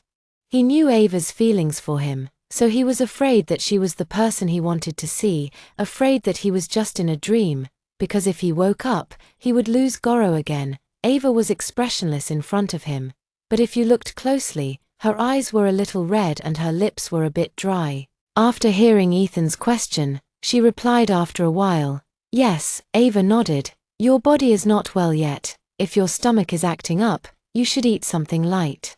You didn't eat anything last night, so you must be hungry now. I cooked some porridge for you. Have some." As she said this, Ava picked up the bowl and walked over, then fed Ethan spoonful by spoonful, saying, "You shouldn't always think about working, you should pay attention to rest and meals." "Thank you, Ava," Ethan said, his face filled with happiness. But his eyes were red, and tears as big as pearls welled up. "What are you thanking me for?" Ava said with a smile. You don't need to say anything. I know everything. I understand." Jiang Luo interrupted Ethan. "Actually, you don't need to blame yourself," Ava said, putting the bowl aside. Sitting on the edge of the bed, and then holding Ethan's hand, "I know we can't change anything, and the chances of curing my illness are very slim. I originally wanted to spend more time with you. But you don't seem to want me by your side. I know you hate me, so I decided to let you go. You have someone you like, and I can't be with you until the end. Leaving is the best way, but you have to take care of yourself. I've noticed you've lost weight recently. You need to pay more attention to your health." Ethan looked at Ava, who was so caring towards him, and felt a pang in his heart. "Ava, I really don't know how to face you." He didn't know when he started to like Ava. Nor did he know why he did those things and said those words. Now, no matter what he says or does, the Jiang Luo who loved him can't hear or see him. He knows this is a dream, and as long as he wakes up, Ava will disappear and Ethan will never see Jiang Luo again. How he wishes that God could give him another chance to make up for everything, and how he wishes that Ava could come back to his side. "You don't need to face me, you don't owe me anything anymore." Before the words could even finish, Jiang Luo's body suddenly disappeared again. Ethan searched like a madman for Ava's figure in this cramped space, even tugging at the foredrip on his hand, causing it to bleed, but the matter was beyond redemption. Ava was already dead. Perhaps life is just a constant cycle of ups and downs, and the world is unpredictable. If it were too peaceful, without any fluctuations, it would seem a bit too dull. Life is either sweet first, then bitter, or bitter first, then sweet. I thought that doing what I wanted to do for someone, regardless of everything, going to that person's side, and watching him be happy because of the food I made, the little surprises I prepared for him, was a very beautiful thing. But now I feel that you can't force anything. Once you force it, as the saying goes, forced melons are not sweet. If it is meant to be, it will be. If it is not meant to be, don't force it, no matter how confident you were at the beginning. How much you loved someone to the bone, people will eventually change, because of that person's indifference, because of that person's forgetfulness, because that person has no love for you at all, and even after so many years, the iceberg has not melted even a little bit. I originally thought that as long as I was by his side, I could always warm a piece of ice. I always thought that accompanying him in his most lonely moments was the time when people's hearts were most vulnerable and easiest to be moved, because I could get rewards, thinking that I could also get a response. In the end, I was defeated miserably. Not loving is not loving. How can love be forced? Everything has settled, and I have returned to Shin-chan Hospital. He was born with picturesque eyebrows and a refined and detached air, at this time, lying there motionless. He was like a broken piece of beautiful jade, desolate and fragile. Outside the hospital room, Someone was asking the doctor about his condition. The doctor just frowned and then replied, "The patient's condition is much better than before. The area where the surgery was performed has almost recovered. It's just because this is a brain surgery. After the patient wakes up, he may experience temporary amnesia regarding his past memories, or even who he is. He needs to recover step by step through contact and memories. The family members don't need to worry." The man nodded, said thank you, and then walked into the ward with fruit and food. He sat down next to the bed, his eyes full of tenderness as he stared straight at him. The deep affection in his eyes not concealed in the slightest, like a turbulent sea. Outside the window, the wind was strong during the day, suddenly rising, and the leaves rustling, although it was lush summer. He was like a dead tree sunk in winter with no life, out of tune with the vibrant scene.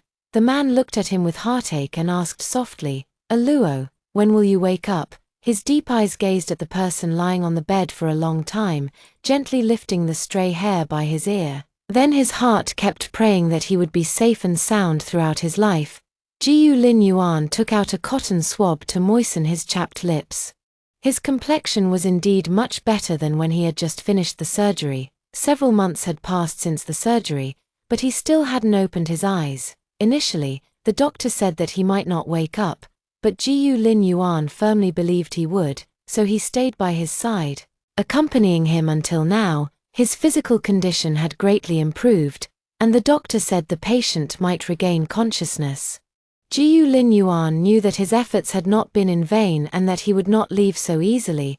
Jiyu Lin Yuan stayed with him alone in the hospital ward for another week. At this moment, Jiyu Lin Yuan, who was still napping, noticed his finger moving and suddenly raised his head. He looked at his face with surprise and nervousness. His fine, long eyelashes trembled and furrowed slightly. Then he slowly opened his eyes, perhaps because the sunlight shining in from the window was too dazzling. He quickly closed his eyes again when he first opened them.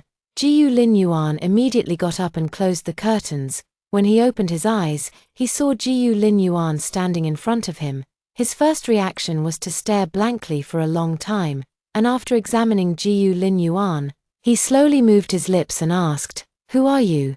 Jiyu Lin Yuan felt disappointed but also happy at this question, disappointed that he had forgotten him, but happy that he had completely forgotten the sad things of the past. Jiyu Lin Yuan walked to his bedside, sat down slowly, and said to him, "I am your husband, Jiyu Lin Yuan." He carefully looked at Jiyu Lin Yuan, and he could indeed feel a sense of closeness. So he didn't choose to doubt anything and just asked Jiyu Lin Yuan his name. Jiyu Lin Yuan was also surprised that he accepted his identity so calmly and immediately told him, "Your name is Jiang Luo." Jiang Luo looked at Jiyu Lin Yuan again. Jiyu Lin Yuan knew he had many questions to ask him, so Jiyu Lin Yuan directly told him everything, and Avi explained why he was in the hospital, the process of how they met, and the process of their marriage, word for word. After that, Ava completely trusted Jiyu Lin Yuan. Immediately afterward, the doctor Jiyu Lin Yuan had called also arrived. Seeing that Jiang Luo had woken up, he was very happy. He then gave Ava a full body checkup. After the examination results showed no major problems, Jiyu Lin Yuan was relieved. As soon as the doctor left, Jiyu Lin Yuan heard a sound coming from Ava's stomach. Ava lowered his head, a little embarrassed. Jiyu Lin Yuan didn't laugh at him openly, but instead prepared the fruit and meals he had bought, and then patiently asked Luo if he wanted to eat fruit first, or eat first. Ava looked at the meals and fruit Jiyu Lin Yuan had prepared, and probably subconsciously recognized that they were all things he liked to eat first. Jiyu Lin Yuan then took a spoon and fed him bite by bite. He stayed with Ava as he recovered, and only when he could walk completely on his own did Jiyu Lin Yuan agree to let Ava go downstairs and walk around. Indeed, Ava hadn't been out for a long time, lying in bed for so long. He swayed as he walked in the sun, as if he would turn into smoke in the sunlight in the next second and dissipate. His lips had no color, and his mutton fat jade-like skin was slightly pale in the sun. Jiyu Lin Yuan, who was accompanying Jiang Luo, noticed that Ava's face was a little yellow, but Ava said he was fine. Jiyu Lin Yuan didn't say anything, but just reminded him to go back to the ward if he was tired. At this moment, the glaring sunlight dissipated, leaving only the soft afterglow of the evening floating in the sky. Gently on the earth, Jiang Luo and Jiyu Linyuan found a bench and sat down.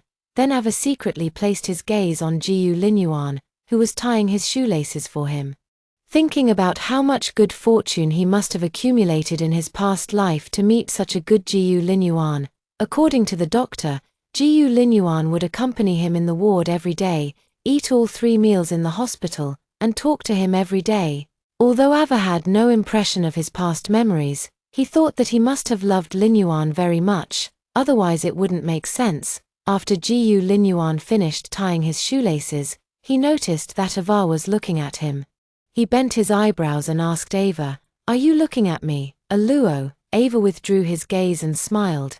"Yes, I'm looking at you." He just wanted to take the opportunity to look at Jiyu Linyuan more and recall some past memories. For Ava, although his current state is very good, he still hopes to have more memories of being with the person he loves. It was sunny just now, but suddenly it started to drizzle. The rain and cloud shadows fluttered together, staging a confusing performance in his deep gaze. Jiyu Linyuan took Jiang Luo back to the ward first, then looked at Ava, who still seemed a little unhappy, and asked, "What's wrong? Are you unhappy?" Jiang Luo looked at him with deep eyes, like a deep lake, or like a vast starry sky. "If you accidentally fall in, you will definitely not be able to climb out and find your way home." He was thinking, he should be able to talk to this person about anything. After all, this person is his legal husband, and there is no one else around him who is trustworthy. It's just, "I want to get back my previous memories. Is that okay?" Jiyu Linyuan still maintained his normal behavior and expression, but he was a little hesitant and afraid in his heart. Afraid that if he finally pieced the logic together, he would blame himself for deceiving him. Jiyu Linyuan admitted that this was to satisfy his own selfish desires, and also to keep Ava with him. He had known Ava for so long, but Ava's attention had always been on Ethan. Now that he finally had the opportunity to keep Jiang Luo by his side, it could be regarded as a chance that he had worked so hard for and waited for so long. Jiyu Linyuan had to seize it no matter what, and no matter what, he wanted Ava to have a good memory with him. Even so, even if Ava wanted to recover her memory, Jiyu Linyuan didn't want to. He found a reason to call Ava to go home with him, and then slowly help Ava recover her memory. Ava didn't have too many doubts after hearing this, and agreed immediately. Jiyu Linyuan took Ava back to one of his more secluded villas. Very few people came and went here, and it was quite a distance to get to the city center. He said that, in reality, they were basically loners, since they were a couple deeply in love back then, so they didn't chat much with others. However, the people who sold vegetables and some supermarket staff had seen them, which is why Jiyu Linyuan had already found people and specifically rehearsed their lines. As long as Ava went to buy groceries or passed by, they would answer any questions fluently. Because she felt that being alone at home wasn't very fun, she asked Jiyu Linyuan to buy several kinds of small animals, and also built a pond not far from the villa, which was filled with several kinds of small fish. The lemon-colored moon hung drippingly over the sea, and the calm sea reflected a layer of silver gray, remote and quiet in the night, boundless, like a frozen lake. Jiang Luo sat on the swing, waiting for Jiyu Linyuan to finish work and come home. The moment Jiyu Linyuan got out of the car, he walked towards Jiang Luo and gently kissed his forehead. "Have you had dinner?" Jiang Luo gently swayed on the swing. "No, aren't I waiting for you to come home to eat together?" Jiyu Linyuan was a little unhappy after hearing this, and then took Jiang Luo into the house. "Remember not to wait for me if it's too late next time, Ava. Then, let's take out the dishes that are heating in the microwave and eat them." During this time, Avahe hasn't remembered anything else, but he has remembered a lot about cooking. He remembered that he must be a cook, but he couldn't remember what Jiyu Linyuan liked and disliked, so he had to ask Jiyu Linyuan about his dislikes and favorite foods. The days were uneventful. But Avahe was also attracted by Jiyu Linyuan's care and attention. It has snowed heavily for 2 days, and the cold is getting stronger. He stayed in the air-conditioned room, standing by the window, watching the heavy goose feather snow rustling down. The sky and the earth were covered in silver, and the snow outside had been swept away by the servants. This was also to prevent Jiyu Linyuan from slipping when he came home, as his health was not very good. Ava originally wanted to go out and make a snowman, but Jiyu Linyuan anticipated it in advance and told the housekeeper not to let him go out to play. Ava knew that playing in the snow could easily cause illness, but looking at the snow, Ava felt it was very fun. All around was silent, and only the rustling of the snow falling from the wind could be heard. There was also a puppy sitting next to him. Seeing the puppy, the obedient Ava reached out and hugged it. Winter passed quickly, and another new year was welcomed. On New Year's Eve, Ava decorated the villa early. Jiyu Linyuan didn't go to work today either, but stayed at home with Ava, even though it wasn't very lively, and there weren't any children's laughter. Ava felt especially happy and joyful as long as Jiyu Linyuan was by her side. Jiyu Linyuan, afraid that Ava would be bored on the first day of the Lunar New Year, decided to take Ava out for a stroll. As they were walking, it started to rain. Fortunately, they had umbrellas with them. The heavy rain continued unabated, growing even more torrential, filled with moisture, shrouding the entire world in a haze. Cars sped past on the roadside, splashing up huge sprays of water, leaving behind only blurred after images. The two stood under the large umbrella, as if in their own little world, completely isolated from the rain and mist. Ava deliberately walked along the edge of the umbrella, her shoulders getting wet. The streetlights were reflected in the accumulated water on the ground. Raindrops fell, shattering the light and shadows. She carried bags of all sizes in her hands, filled with snacks and vegetables, hurrying to catch the setting sun as they walked home. Jiyu Linyuan would occasionally take Avato his company, but Ava didn't give up on her search for memories, taking advantage of Jiyu Linyuan being in a meeting at the company. Ava seized the opportunity to go downstairs and look around, thinking that since she had been married to Jiyu Linyuan for so long, she should have some impression of the company where Jiyu Linyuan worked. But after going downstairs, looking at the crowds of people coming and going and the surrounding shops, Ava felt like she was in this place for the first time. With no impression of the surroundings, she found a place to sit down, and before long, someone walked towards Ava, a child. The child looked at this beautiful older sister and came closer. "Sister, what are you thinking about?" Ava heard the voice and turned to look. When she saw the child, Ava paused for a moment, and then answered the child's question. She didn't think much about it, just felt like she couldn't remember some things. The child didn't understand, and Jiang Luo didn't want to say much. But the child actually continued, "Sister, if there are some things you can't remember, don't think about them.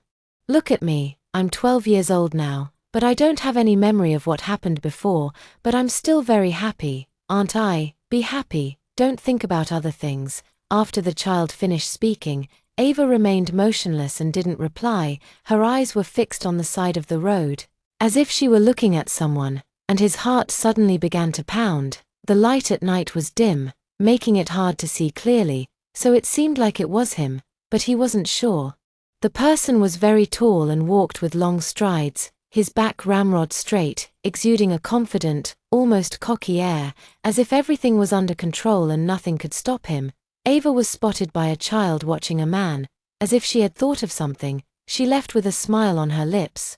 Jiyu Linyuan was now walking straight towards Ava. Since he was down, he would take her to dinner. Jiang Luo naturally took Jiyu Linyuan's hand, then followed Jiyu Linyuan, wondering what to eat. Jiyu Linyuan asked softly beside Jiang Luo. Jiang Luo thought for a while, and then slowly said that she wanted to eat crayfish and barbecue. He never refused what Jiang Luo wanted, so when he heard this, Jiyu Linyuan thought for a moment, wondering if it was not good to eat these things. But when Jiyu Linyuan saw Ava begging him, he reluctantly agreed. Seeing Jiang Luo eating happily, Jiyu Linyuan was very happy, just grilling meat for Ava beside her. She waited a long time in Jiyu Linyuan's company to get off work with Jiyu Linyuan.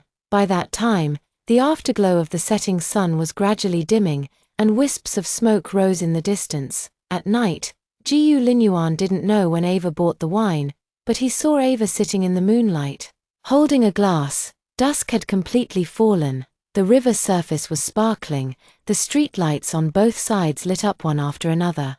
And there was a pond in front of him reflecting the shadow of the moonlight. He could vaguely see the fish inside still swimming slowly. Ji-yu Linyuan came out and sat next to her. It was estimated that the reflection of the water wave was in Ava's eyes. At first, Ji-yu Linyuan thought Ava was secretly crying. After taking a closer look, he realized that he had overthought it. When Ji-yu Linyuan saw the wine, he thoughtfully asked, "What's wrong? Why are you drinking?"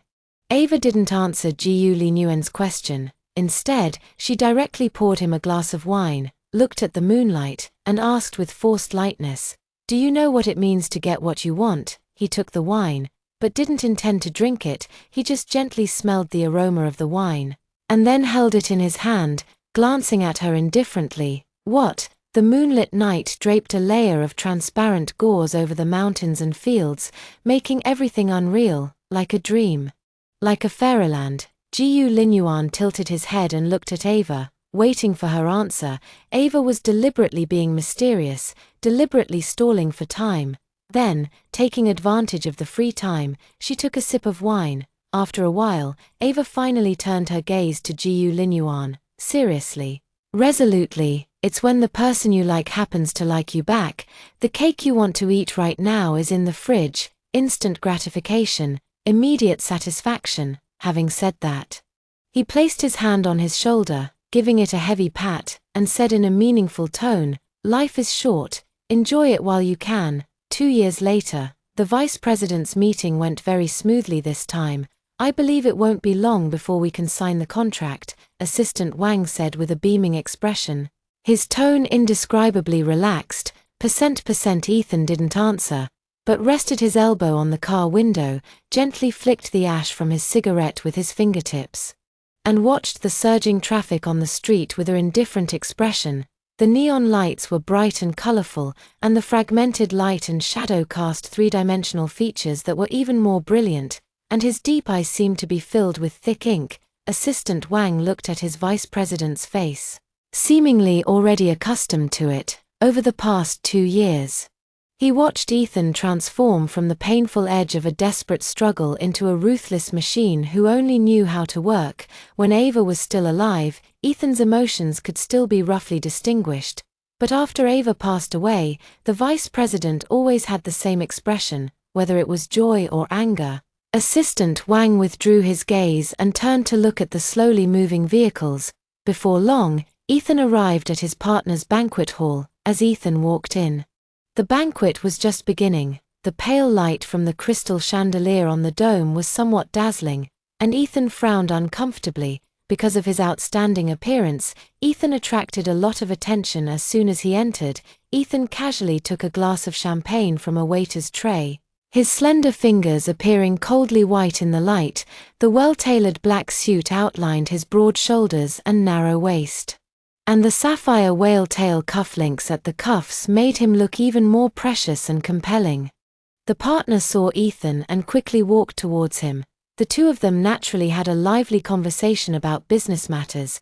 Perhaps they were getting along very well. As Ethan lowered his head and smiled gently, as he lowered his head, Ethan's peripheral vision caught sight of Ji-yu Linyuan standing not far away.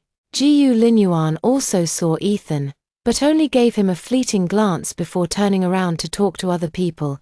Ethan excused himself to his partner and walked towards Ji-yu Linyuan.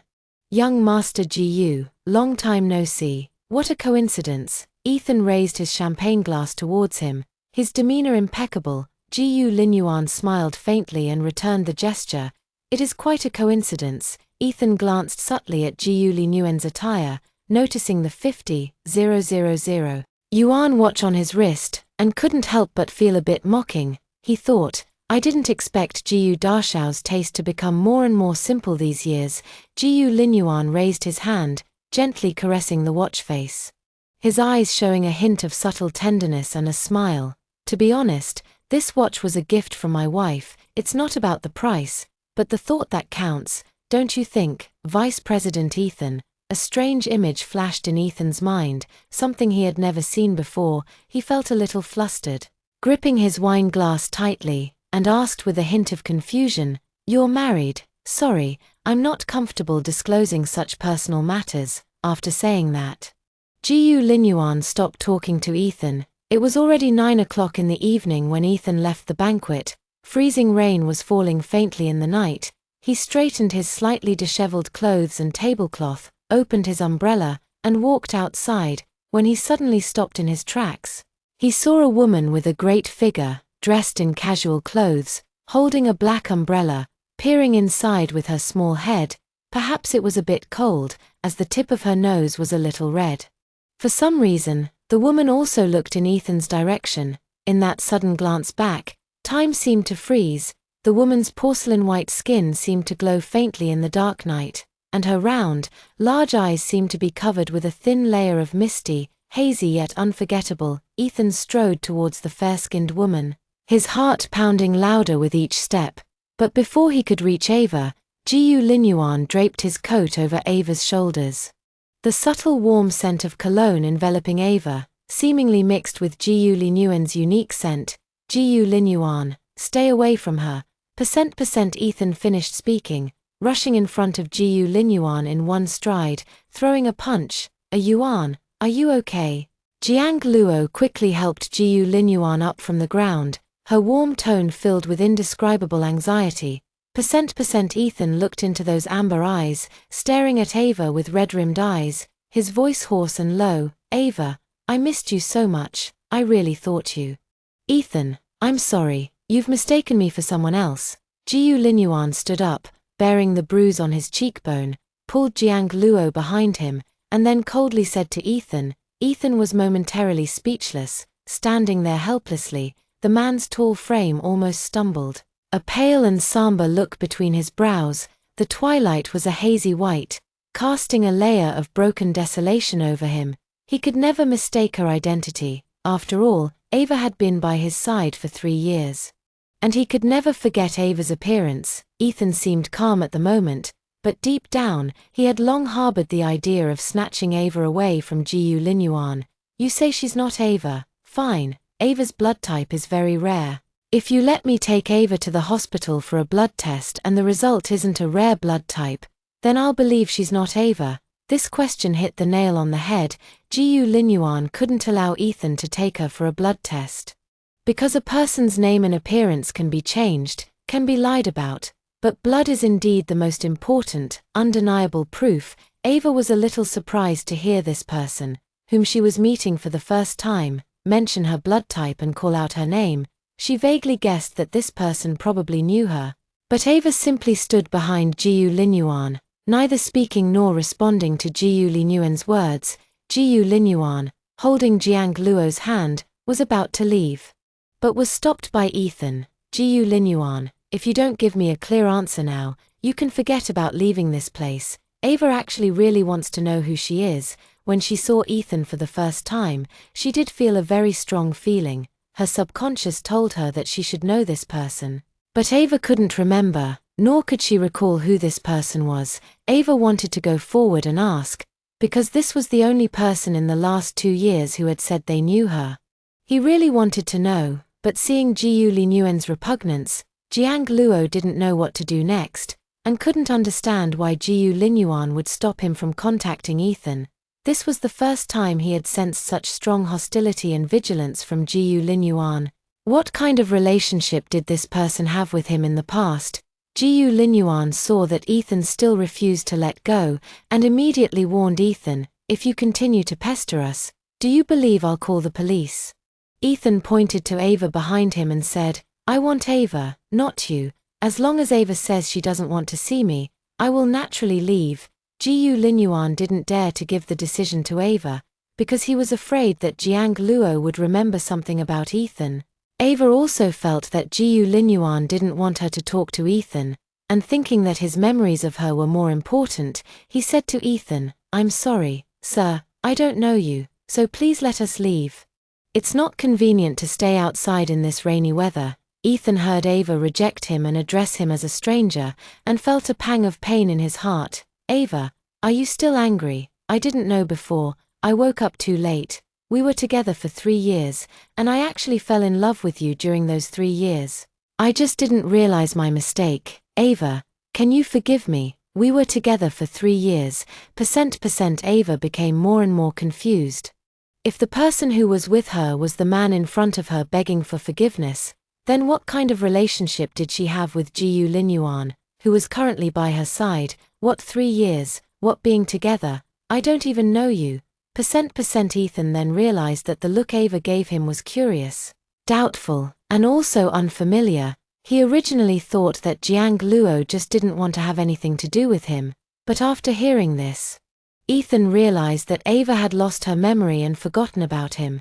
For some reason, Ethan suddenly felt a little happy and asked Jiang Luo, "So, did Ji Linyuan take advantage of your amnesia to deceive you? It's not really deception, is it?" Jiang Luo felt that Ji Linyuan was very good to him, although in terms of helping him recover his memory, Ji Linyuan didn't seem to be in a hurry, and Ava even felt a kind of reluctance for him to recover his memory. Now Ava seems even more certain that it's not an illusion, but even if he deceived me, I wouldn't care, sir. I may have known you before, because I felt it the first time I saw you. But that feeling wasn't very good, and I wanted to escape. Since it's not a good memory, I don't want to remember it. People can't always trap themselves in the past. Sir, remember to look forward. Ethan looked at Ava's eyes, and always felt that he saw sadness and relief in those eyes. He always felt that Ava in front of him now had memories, but just wouldn't forgive himself. Ava, I was wrong. Can you come back with me? I can explain slowly and wait for you to accept me again. Ava took a few steps back, her soft white hands clutching the side of Ji Linyuan's suit. I'm sorry, but I have nothing to do with you now. Ethan. His eyes were red, vaguely filled with mist, yet also like a deep fog obscured within, like stagnant water filled with silt. Jiang Luo, are you still angry with me? Jiang Luo stood next to Ji Linyuan and said earnestly and firmly, I'm not angry anymore, none of this matters anymore. Ji Linyuan still remembered the doctor saying that memories of Ava could be awakened by revisiting past events and people. Could it be that after simply meeting Ethan, Ava remembered something she had forgotten before? To be honest, Ji Linyuan didn't think this was a good thing, because people always have a memory sealed in their hearts, a memory that cannot be erased or forgotten, but can be recalled from time to time, causing them pain, rather than making Ava unhappy, rather than making Ava suffer. It would be better for Ava to never remember. Of course, Ji Linyuan also had selfish motives, and it was this selfishness that kept Ava by his side. Ava gradually took a few steps forward, and then looked at Ethan. Those things from before have been over for so long, and Jiang Luo herself has already died once. The only person she saw was Ethan, so Ethan can completely consider her as dead. The person in front of him is just another woman who looks very similar to Ava. None of this matters anymore. What's the point of being angry with her biological father? Yang Cheng, ALO. Let's go back. Xiaobao is awake. Ji Linyuan whispered in Jiang Luo's ear. Ava heard this and hurriedly got into the car. Her voice was small but heard by the sharp-eared Ethan. Is Xiaobao Ava and Ji Linyuan's child? No, it can't be. Ethan wanted to step forward, but was stopped by Ji Linyuan's bodyguard. Elo, what do you mean by child? Jiang Luo paused, her tone indifferent. He is my child.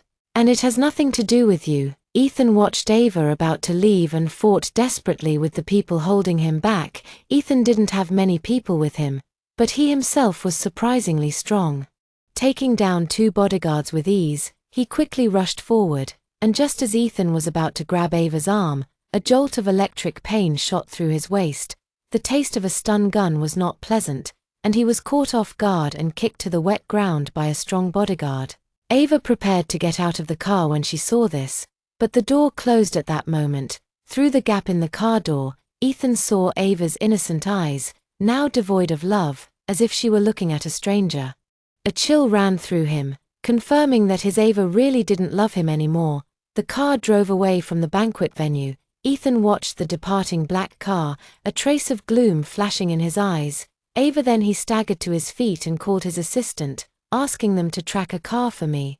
I need to know its location immediately. Ava's brows were tightly furrowed as she gathered her clothes around her, sitting obediently in the leather seat. Luo, you shouldn't have been soft-hearted just now. Ji Linyuan felt that Ethan had done so many things to hurt him before, and even when he was sick, Ethan wasn't there to be with Jiang Luo, which made him feel even more that Ava's 3 years of dedication had been wasted. Yeah, I know. I was just afraid of causing trouble for you if I injured him. Ava lightly bit her pink lips, explaining calmly, but Ji Linyuan could still tell that Jiang Luo couldn't bring herself to be ruthless towards Ethan. After all, he was the person she had lived with for 3 years. He didn't know if Ava was thinking about the past just now. Seeing that Ava didn't ask any questions, Ji Linyuan didn't mention anything about the past either. Perhaps never bringing it up was Ji Linyuan's last bit of dignity. Ji Linyuan saw Ava lowering her head like a quail, the fine hair on her forehead covering her clear, deer-like eyes, the tip of her delicate nose still seeming to carry crystalline raindrops. Ji Linyuan sighed, pulled out 2 tissues and handed them to Ava. Wipe yourself, your current physical condition can't handle too much cold. Ava thanked him and took the tissues from Ji Linyuan's hand. Seeing Jiang Luo so fragile, Ji Linyuan felt as if he had returned to 2 years ago.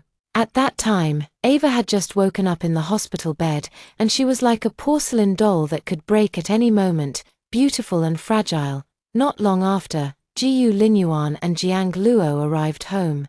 The lights inside were off, with only a milky white floor lamp on at the balcony door, casting a hazy glow on their silhouettes on the wall. Although they were standing a meter apart, Ji Linyuan's shadow seemed to be pressing down on Jiang Luo's.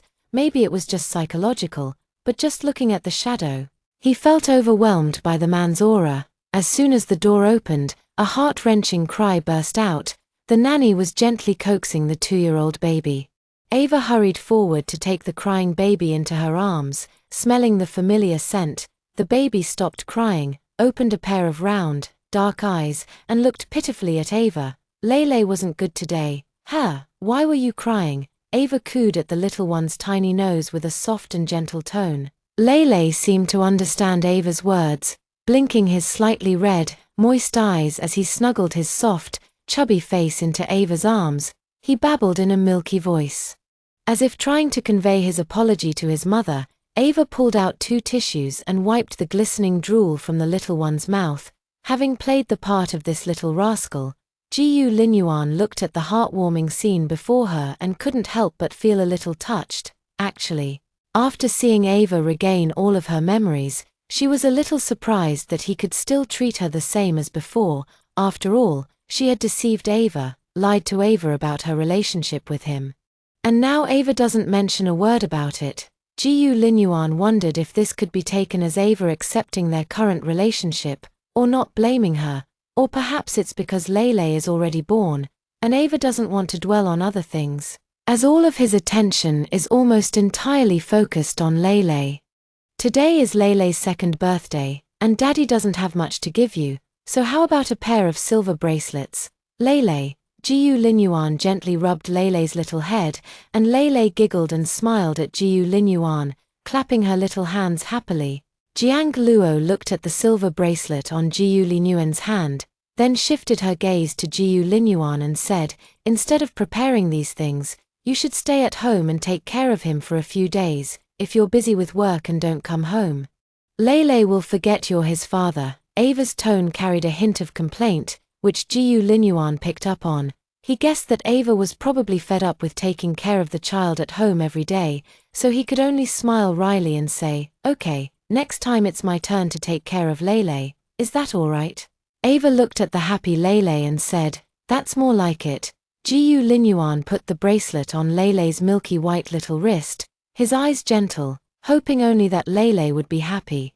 Ava looked at Ji Linyuan with sincerity, her amber eyes as bright as if they were filled with stars. He was thinking that if things continued to be ordinary, that wouldn't be bad either. As for Ethan, he would forget about it after a while, and all he would remember were bad things. There was no need for him to recall them, he just needed to face his current life well.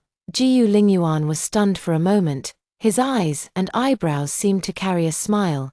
"Luo, how about I hold her? You seem to get a little rain on you, go take a bath first, or you'll catch a cold." Ava smiled lightly, the clear moonlight reflecting on his fair face, adding a touch of gentleness. The sound of bells rang outside the window, breaking the peaceful tranquility in the damp rainy night. Ethan leaned against the body of the Lamborghini, gazing at the hazy light in the small apartment reflecting a shadow. He couldn't help but reach out and gently touch it. As if he could touch his beloved in this way. Vice President, let's go back, it's okay to come again tomorrow. Assistant Wang stood aside, wrapping his coat tighter. He chattered his teeth as he spoke, but Ethan remained silent, simply staring quietly, like a statue, cold and detached, without a hint of warmth. He had someone tail Jiu Linyuan all the way, and finally found Ava's address here. He should go up, but he didn't know in what capacity he should bring Jiang Luo back to his side. He had never felt so panicked at this moment. Vice President, Assistant Wang repeated again, seeing that Ethan was still in a daze. But all he got was Ethan's faint response, with no change in the expression on his face. Assistant Wang saw that Ethan had no intention of going back at all, and his tone couldn't help but become a little anxious. It's not a solution for the deputy director to stand here. We should go back and think about how to persuade Chloe to come back. No matter how I persuade him, he doesn't want me anymore. Will he forgive me for what I did to him in the first place? His pale, cold fingers gently rubbed, and then he frowned slightly, his face showing a bit of sadness, his face almost bloodless. After all, what he did was not easy to be forgiven. If he had woken up earlier and understood his feelings for Jiang Luo earlier, perhaps it would not be the result it is today. If he could leave himself a little room, if he could leave a little attachment for Ava, perhaps for Ava, he would not be so unforgivable. Deputy Director, sincerity is the key. Maybe you can apologize to Chloe tomorrow and talk things out, and she will forgive you. Ethan seemed to be moved, and took one last look at the lights of the apartment, and finally got into the car and said, "Let's go." Assistant Wang was glad that he could return to the warm car before he turned into an ice cube, and he quickly jumped in. Ava got up early, taking advantage of the fact that Lele hadn't woken up yet, to take out the trash left over from eating cake last night. As soon as she opened the door, she saw Ethan standing at the door, tall and upright, holding red roses in his hand. Ava didn't really expect it to be this soon. Yet it was as if she hadn't guessed that Ethan would find his way to the villa.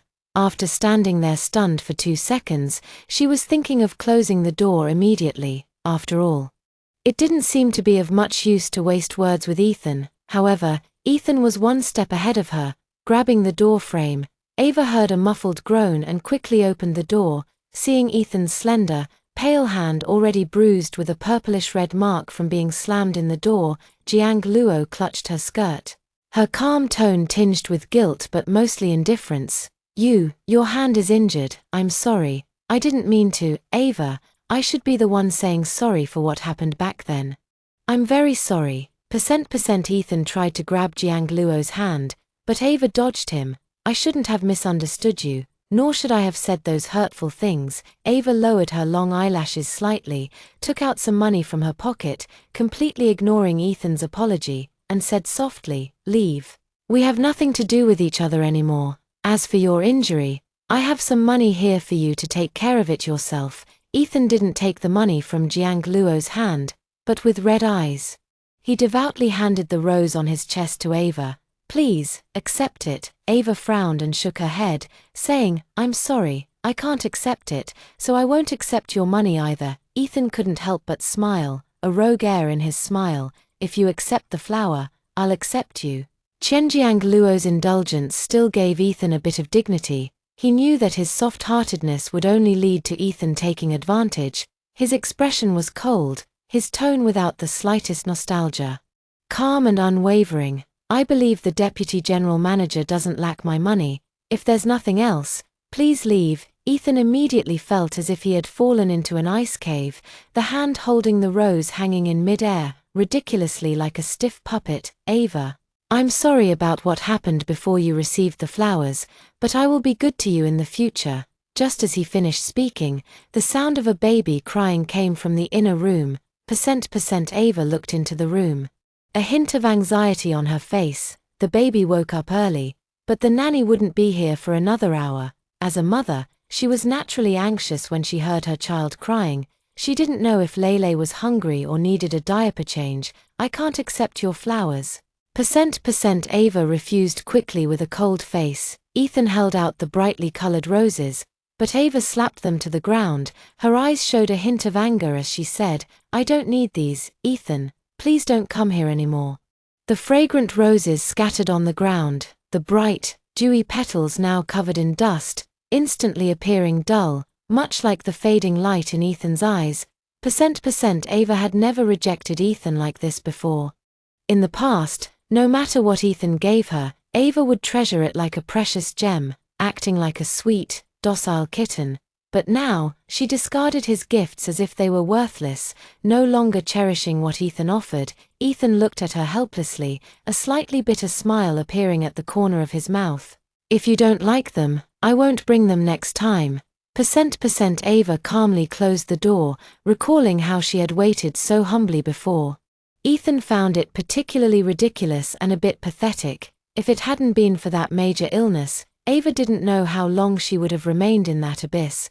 Although these past 2 years have been good, with Jiyu Linyuan by his side. Before that, it was Jiyu Linyuan who accompanied him through the surgery and took care of him all the time. Even after he woke up, he took care of him, cared for him, and basically gave him whatever he wanted. And Ethan? He did enough for Ethan in those 3 years, countless things. If you really want to calculate it, Ethan owes him more than he can repay in this lifetime. He's not stupid, he was just too busy with love when he loved Ethan, loving too humbly, like a pug begging for its owner's affection. Why does Ethan think he can be forgiven with just an apology? He's thinking too simply. Ethan sees himself as too worthless. Who, after suffering these things, would want to give up their current happy life and insist on repeating the same mistakes? Jiang Luo wiped away her tears, stepped into the house, picked up the soft little one in the cradle, coaxing him gently. She reached out to check the diaper and found it was dry. Was Lele hungry? The little one heard Ava's voice. His crying softened as he opened his little mouth and softly called out, "Hungry, tummy hungry." Mommy Ava gently kissed the little one's soft white forehead, her voice gentle. "Okay, Mommy will make milk for Lele." However, before Ava could go make the milk, Jiyu Linyuan had already come over, and then took Lele from Jiang Luo's arms. He held the little one with one hand, skillfully preparing the milk, and after preparing the milk, he tested the temperature of the nipple on the back of his hand. Seeing that the temperature was just right, he put the bottle into the little one's hand. Lele drank the milk with relish and stopped crying.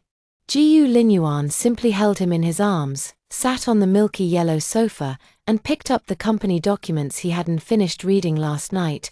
Just as he was engrossed in reading, the phone on the coffee table rang. Ava, who was sitting next to him, answered it casually, only to hear Isabel's rapid-fire voice from the other end of the line. "Aluo, let me tell you, I heard Jiyu Linyuan say that Ethan has found you, so you should go out less recently, and don't run into that scumbag." Jiyu Linyuan also heard Isabel's voice, and immediately put down the documents he was holding. He took a honey tangerine from the fruit basket and began to peel it unhurriedly. He handed the peeled tangerine to Ava. He didn't reach out to take it, but instead leaned his mouth closer. The general idea being to have Jiyu Linyuan feed him a bite. Biting down, the full, juicy pulp burst in his mouth, and he couldn't help but narrow his eyes in satisfaction. Jiyu Linyuan was still gently patting Lele's back as she burped. Ava then replied to Isabel, her sweet and soft voice gentle. "Little soldier, don't worry, it won't happen." Jiang Luo chatted with Isabel for a while. After hanging up, the nanny arrived just in time for work. Seeing that Jiyu Linyuan was already quite busy, Ava felt that the suggestion she had made to Jiyu Linyuan was a bit harsh. After all, Jiyu Linyuan still had to earn money to buy milk powder for Lele, but at this time, Ava also felt that the things at home seemed to be running low. Ava simply handed the child over to the nanny and went out with her bag to buy things. After freeing up his hands, Jiyu Linyuan went to the company to prepare for work as soon as possible. Ava opened the door and, seeing that Ethan was no longer at the door, breathed a sigh of relief. Having finished shopping and planning to go home, Ava glanced at the sky, seeing it filled with dark clouds, and couldn't help but quicken his pace.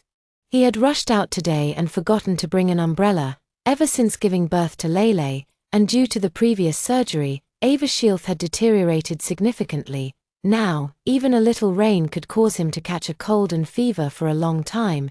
He still had a child to take care of, but the more he walked, the more he felt something was wrong, as if someone was following him. Ava held his breath, not daring to look back, and walked towards the crowded area. But the sound of footsteps seemed to be following him like a shadow. No matter how hard he tried to shake it off, who exactly was following him? Thinking of the news about homeless people following and robbing people a while ago, Jiang Luo couldn't help but feel a chill down his spine. He clenched his fists tightly, telling himself to stay calm, and then quickly reached out to take out his phone, sending a message to Jiu Linyuan. He then reached into his bag. Fumbling for a small bottle of pepper spray, his sweaty palms were a little slippery, and he almost couldn't hold it. Ava took a deep breath and quickly turned around to look behind her, only to see Ethan with a bouquet of baby's breath in his hands following her from about 3 meters away.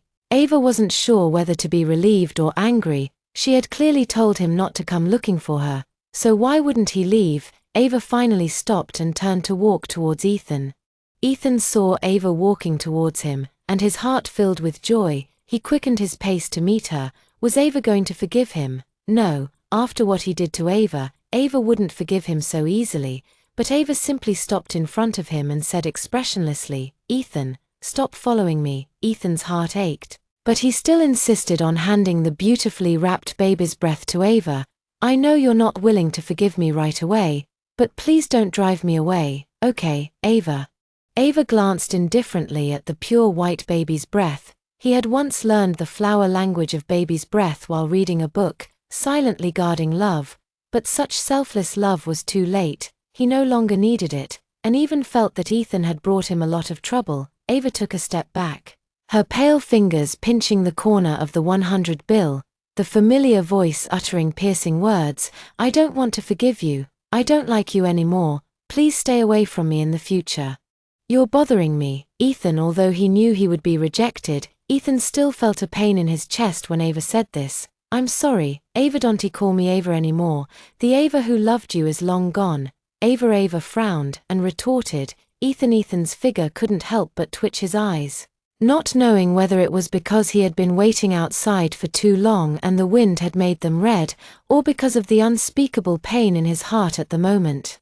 He trembled and said, "Ava, I'm so sorry. As long as you are willing to forgive me, I am willing to do anything." Ava coldly watched the tall and handsome man before her. Ethan, who already possessed naturally amorous eyes, looked particularly moving and pitiable with tears in them. But she detested Ethan's feigned deep affection the most. Belated affection was cheaper than grass. Willing to do anything. It sounded utterly ridiculous. Ava shook her head, a mocking smile playing on her lips. She completely disbelieved that Ethan would do as he said, nor did she believe that Ethan loved her. Ethan tightly clutched the bouquet in his hand, the taste of blood in his throat growing stronger. Looking at Ethan, Ava said, "Tell me, how did you convince yourself that you love me?" He spoke with some difficulty. "Before, I just thought you were trying to please Grandpa, and everything you did for me was just to stay in our wealthy family.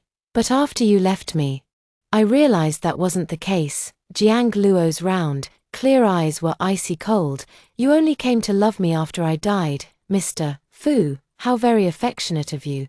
But I'm sorry, I'll only ask you to stay away from me." Ethan's vision blurred instantly. He lowered his head slightly to hide his despondency at this moment. "I'm sorry, Ava. I really can't live without you. In the 2 years you've been gone, I've been thinking of you every moment. I can't ask you to forgive me.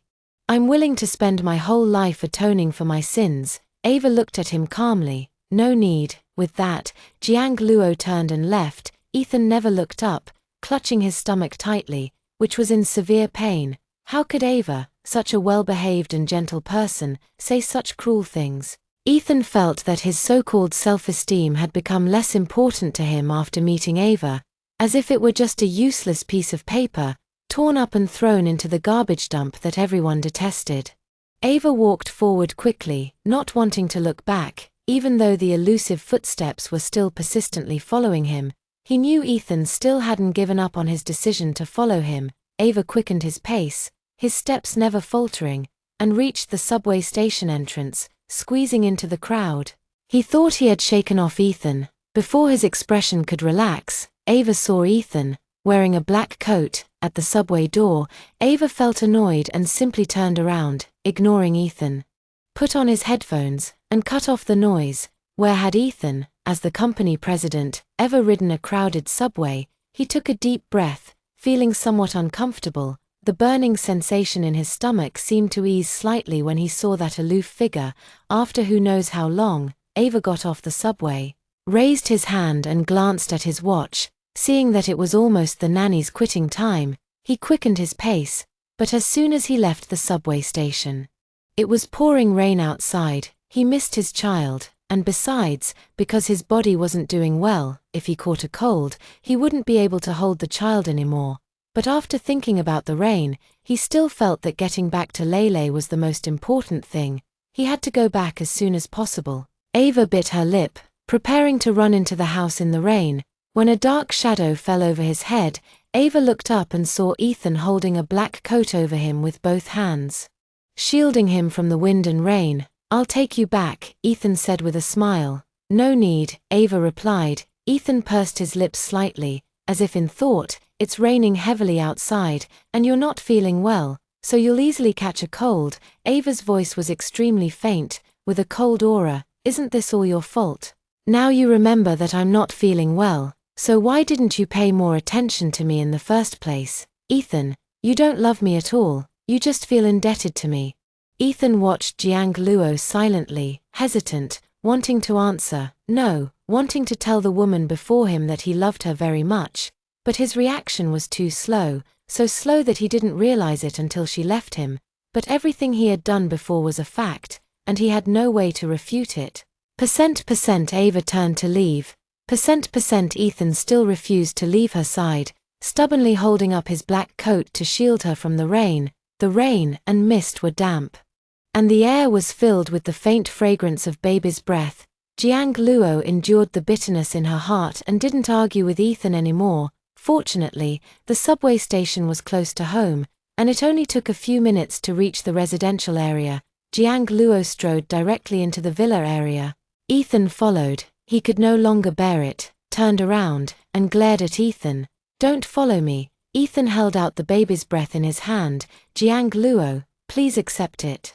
It will look very nice in the living room." Ava glanced at the back of her hand, which was red and swollen from the examination, and coldly knocked over the baby's breath in Ethan's hand, saying expressionlessly, "No need." Jiang Luo walked away. Ethan bent down to pick up the baby's breath that had fallen on the ground and was completely ruined, silently watching Ava's departing back. Ava quickly returned home. Lele was sitting on the carpet, playing haphazardly with the building blocks that Jiu Linyuan had bought for him. Hearing the sound, he looked up at Ava, only to see his mother walking into the living room looking slightly tired, with a pale face and what seemed like raindrops on her. But the child didn't know any of this, only that his mother was back, and he wanted to hug her. Lele opened his arms to be hugged, his pink lips opening and closing as he made small, milky sounds. Ava gently kissed Lele's soft forehead and said patiently and gently, "Good boy, Lele, Mommy has raindrops on her. How about I take a bath first and then hug you?" "Okay." Lele bit his little finger and nodded his little head. "Okay." Jiu Linyuan received Ava's message and rushed back immediately. He asked Jiang Luo with a hint of urgency, "Ethan, he didn't do anything to you, did he?" Ava shook her head, but told Jiu Linyuan that Ethan was causing her a lot of trouble, and she felt a headache whenever she saw Ethan more often. Jiu Linyuan hugged Jiang Luo and then told Ava that he would take care of the matter, because he had not received Ava's response before. The next day, he indeed guarded here again as usual. Jiu Linyuan had never seen anyone as shameless as Ethan.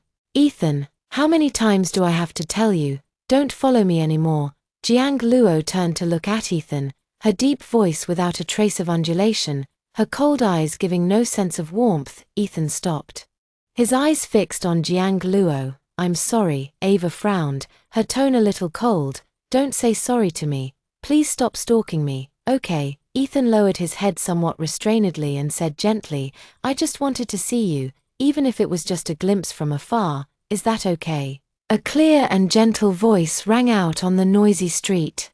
"Ethan, have you been watching for so long and still don't understand? Lele is the child of Aro and me, and we are already married. Ethan, surely you don't have a penchant for taking another man's wife." Ethan raised his head, a surge of anger almost swallowing his reason. "What, Gu Yuan? You need to know what you're saying." Gu Linyuan had already stood beside Jiang Luo at some point, naturally pulling Jiang Luo into his arms. "Heh, Ethan, even now, you're still unwilling to believe the truth.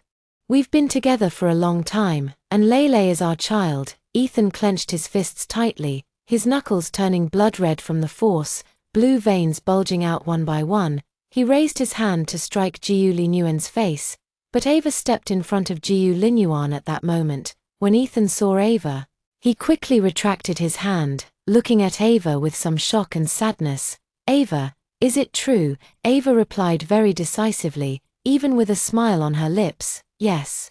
A Yuan and I are already married and have a 2-year-old child. I don't care whether I had memories before or not, but it's undeniable that I have indeed fallen in love with a Yuan, and I also have a child. The only thing I hope now is that Ethan will not appear in front of me anymore." Ethan's eyes dimmed, a bleak smile on his lips, tears sliding down the crimson corners of his mouth.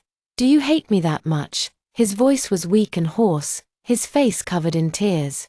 No longer with the spirited air he once had, Ava looked at Ethan. "No, I don't hate you, because I don't love you anymore. I just want to live a simple life with a Yuan and Lele now. Ethan, we're even. I was the one who forced you to be with me for 3 years. Just take pity on me and let go." Ethan's eyes were filled with loneliness, seeing Ava and Gu Linyuan standing together. His heart was filled with mixed feelings, but there was nothing he could do. In the end, Ethan left with his things. Jiang Luo took Gu Linyuan's hand and walked towards Lele, who had just suddenly learned to walk, mom and dad, whose final destination was never predetermined from the start. Because who knows if the first person you meet, the first person you fall in love with, is the most suitable one. Well, that's all for today's story. If you like this video, please subscribe. We will continue to update more exciting stories and look forward to seeing you next time.